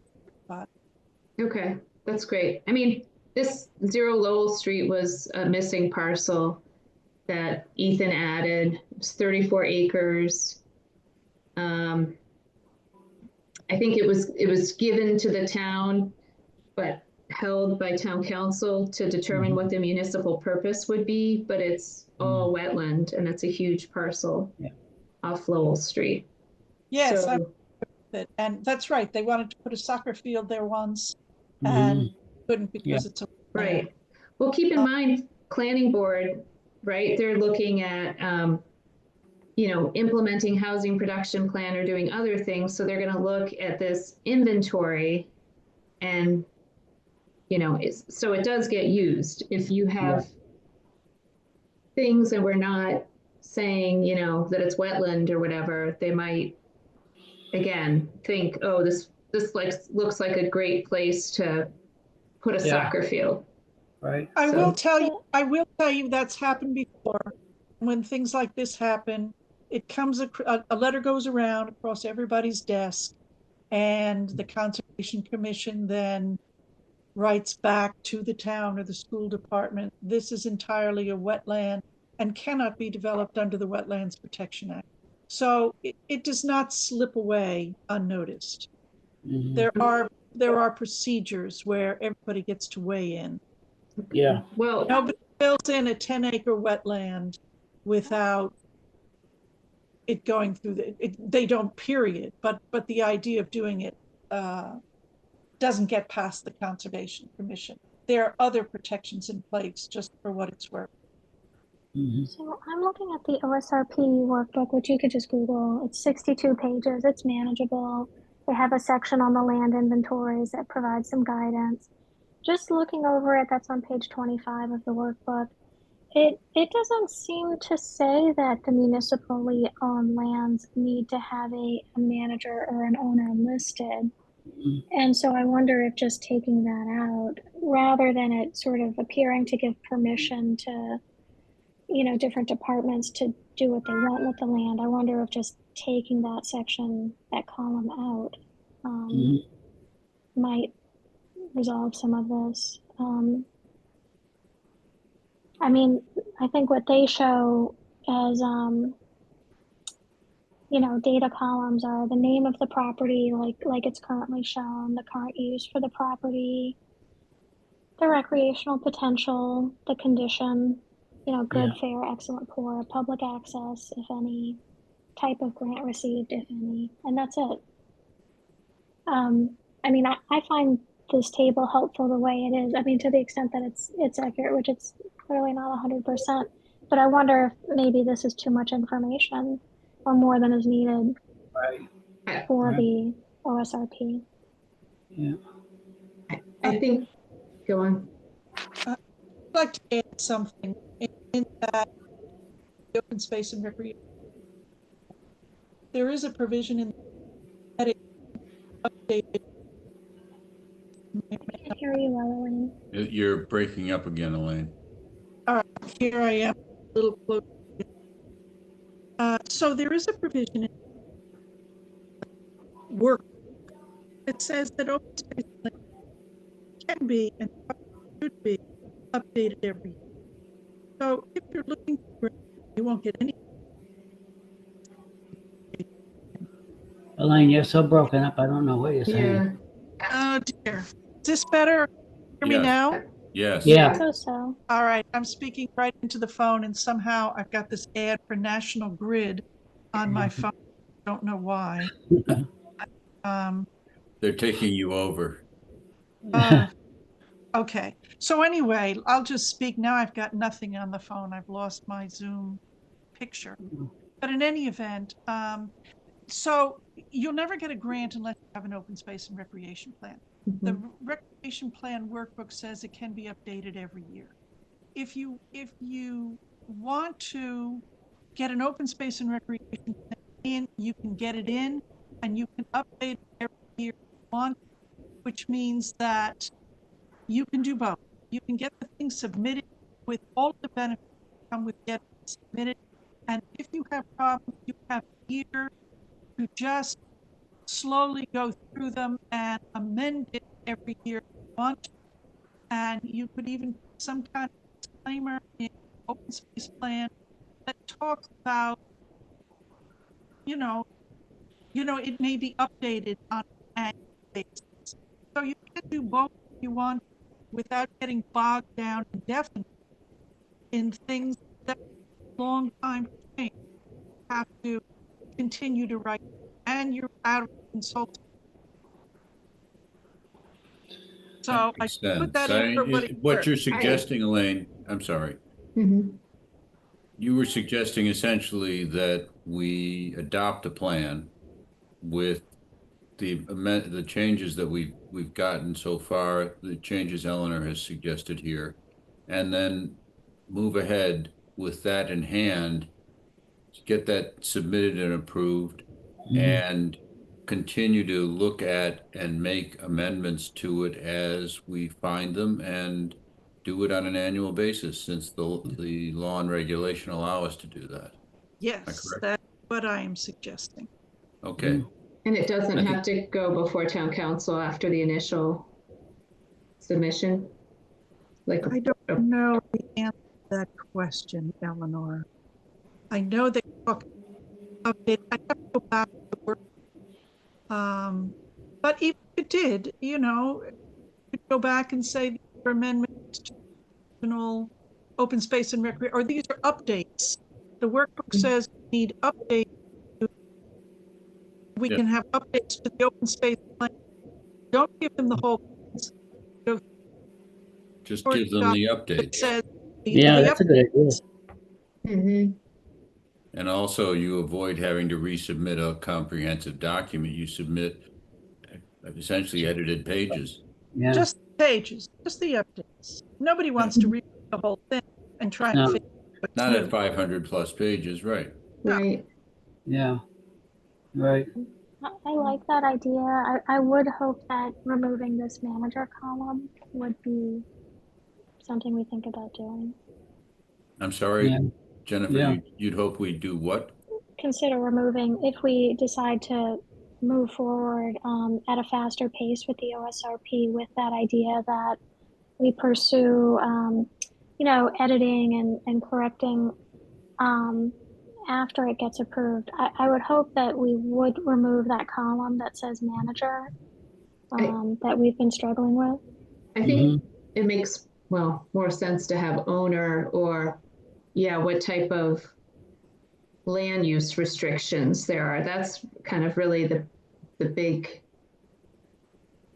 big thing. Well, we have those. The first column is the name of the property. The second column is the open space and recreation type, which is what I think you're suggesting, Eleanor. And the third is the owner. So we could conceivably just eliminate manager. Yeah. For purposes of this report, if we're having problems coming to ground on who the managers actually are. Well, what if you ask Tom? I would ask Tom how to handle that. I mean, he deals with land and stuff all the time. Okay.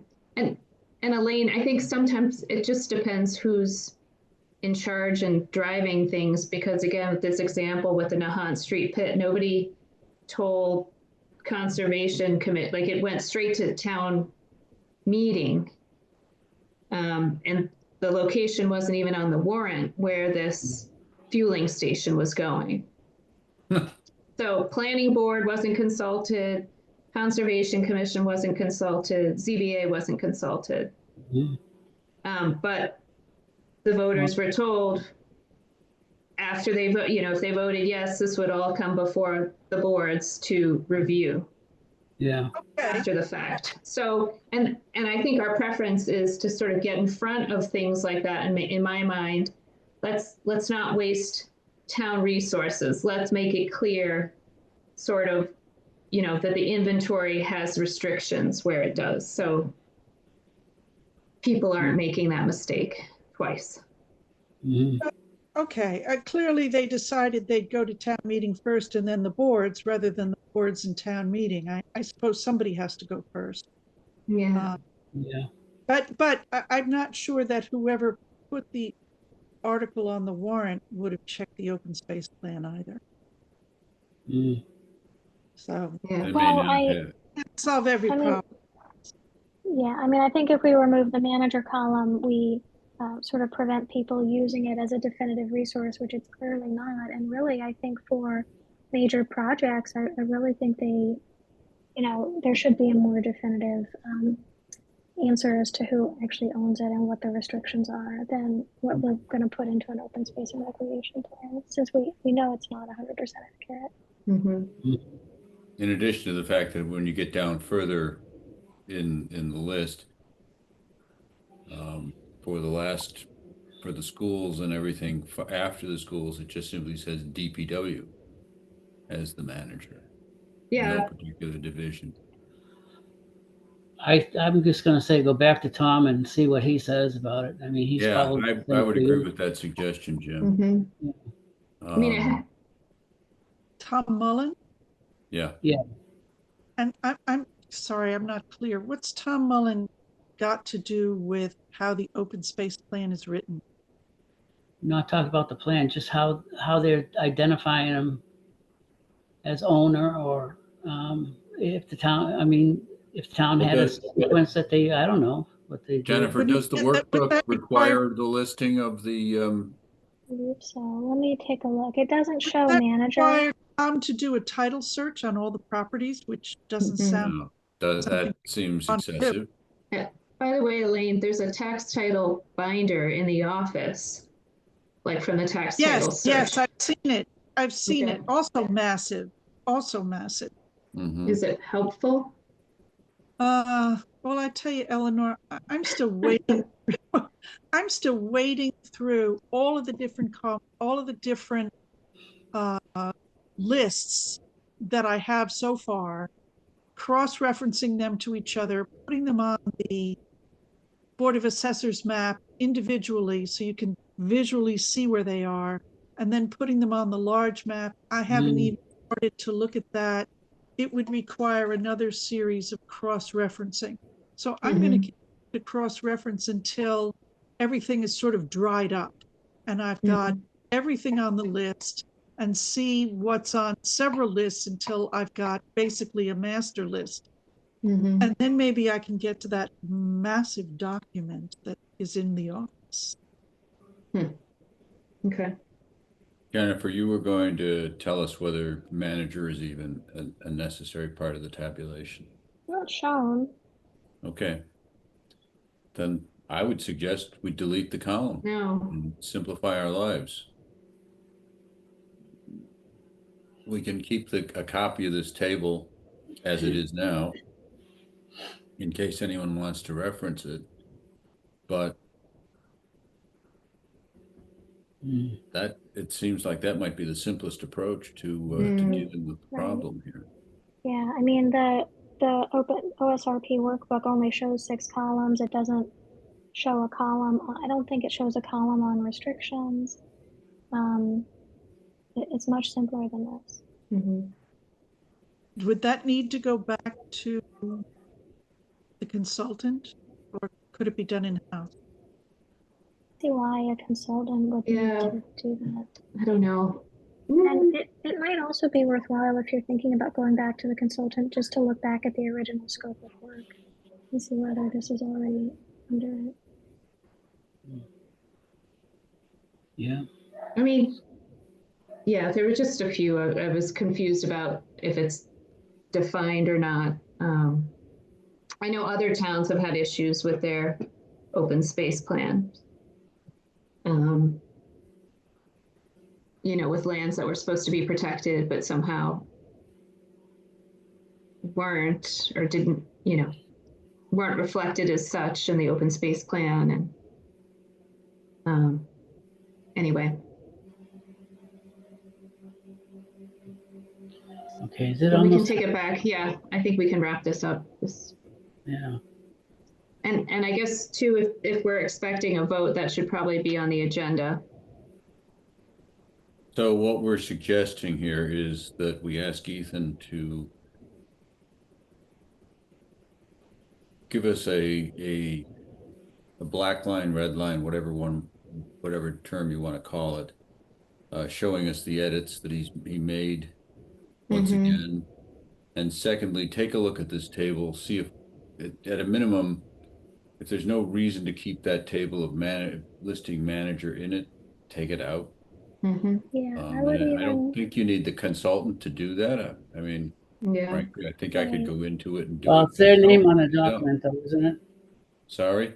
It's their name on the document, isn't it? Yeah, I suppose that's true, Jim. You probably need to Probably have. best to tell them to just They, direct them to make the changes we Shoot. want to make. Ethan can take it out. That's Okay. a minor change. Okay. yeah. And I would also suggest Ethan kind of reconcile the table with what's actually suggested in the workbook, because protection status is not in there. There's just a lot more in here than what's really required. Mhm.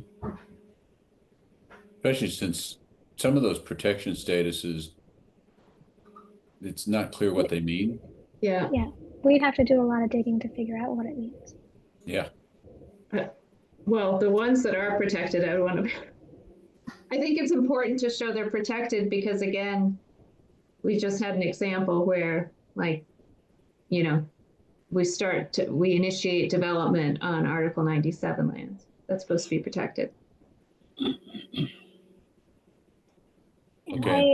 I agree with that, but I guess my concern is this being used to sort of incorrectly give permission Yeah. where it may actually be wrong. And I think that's where the yearly updates could be helpful in terms of making sure we know the correct answers to these, the correct statuses.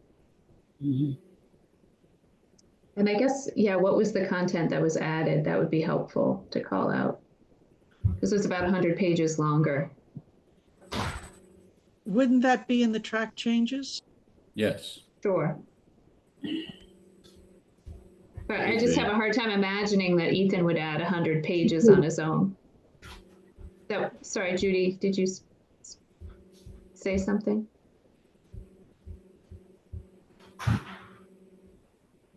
Okay. Okay. So Elaine, you'll transmit the questions and recommendations to Ethan. Yes. Thank you. And if he has any concerns or questions, he can come back to us before the next meeting if he needs to. Okay. He does it in individual emails. He doesn't pull together a quorum that way. Okay.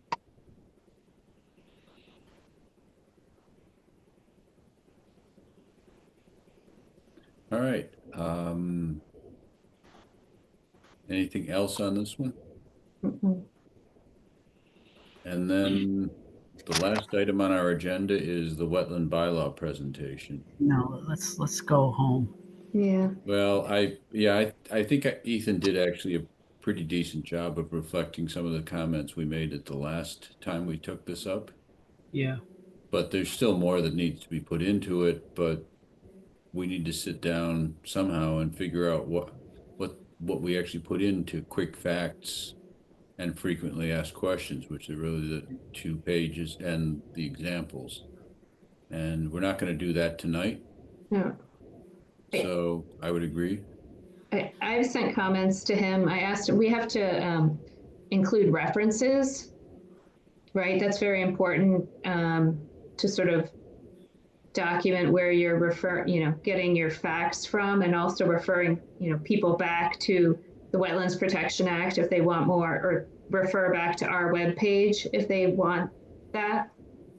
But also, you know, giving attribution if something's been borrowed from another source, we have to make sure we do that.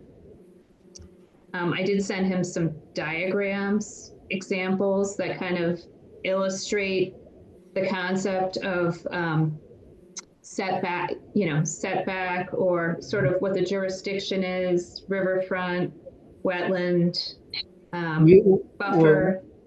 What do you want to do with that information? Make it clear to the user, like to the public. Yeah.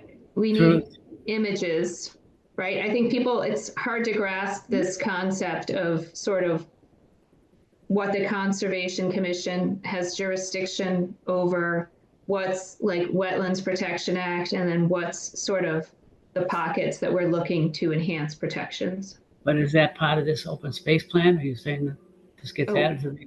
Oh, no, I'm sorry. We're talking about the, just briefly, the wetlands bylaw presentation. Oh, okay. Yeah, Yeah. and I see what you're suggesting, Eleanor, which is essentially that we make it a little less text heavy and put some more graphics in for one thing, and at least have a table at the end. Seems to me you may want to footnote it, but put all the notes at the end rather than having notes scattered through the presentation itself. Yeah. Make sure that everybody can find the attributions if they need them. Mm-hmm.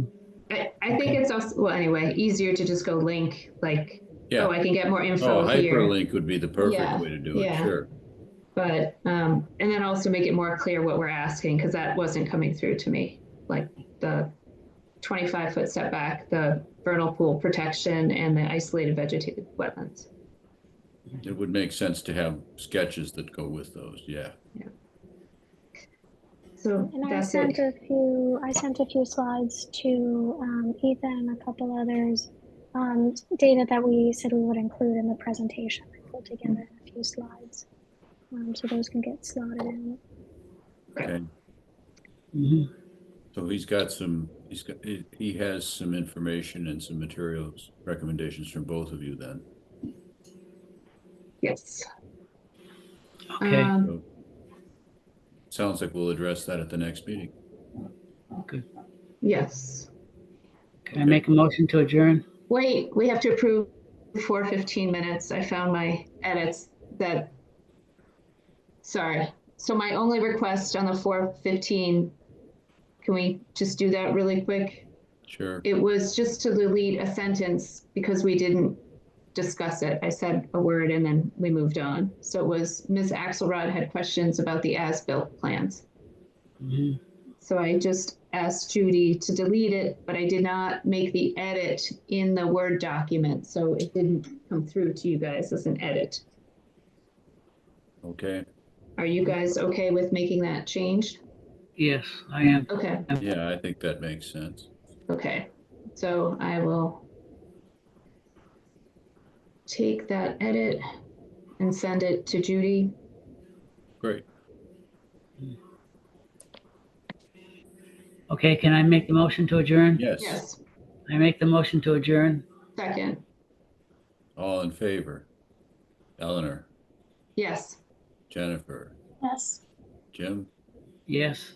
me, yes. Good night. All right, Thank we you. are Good adjourned.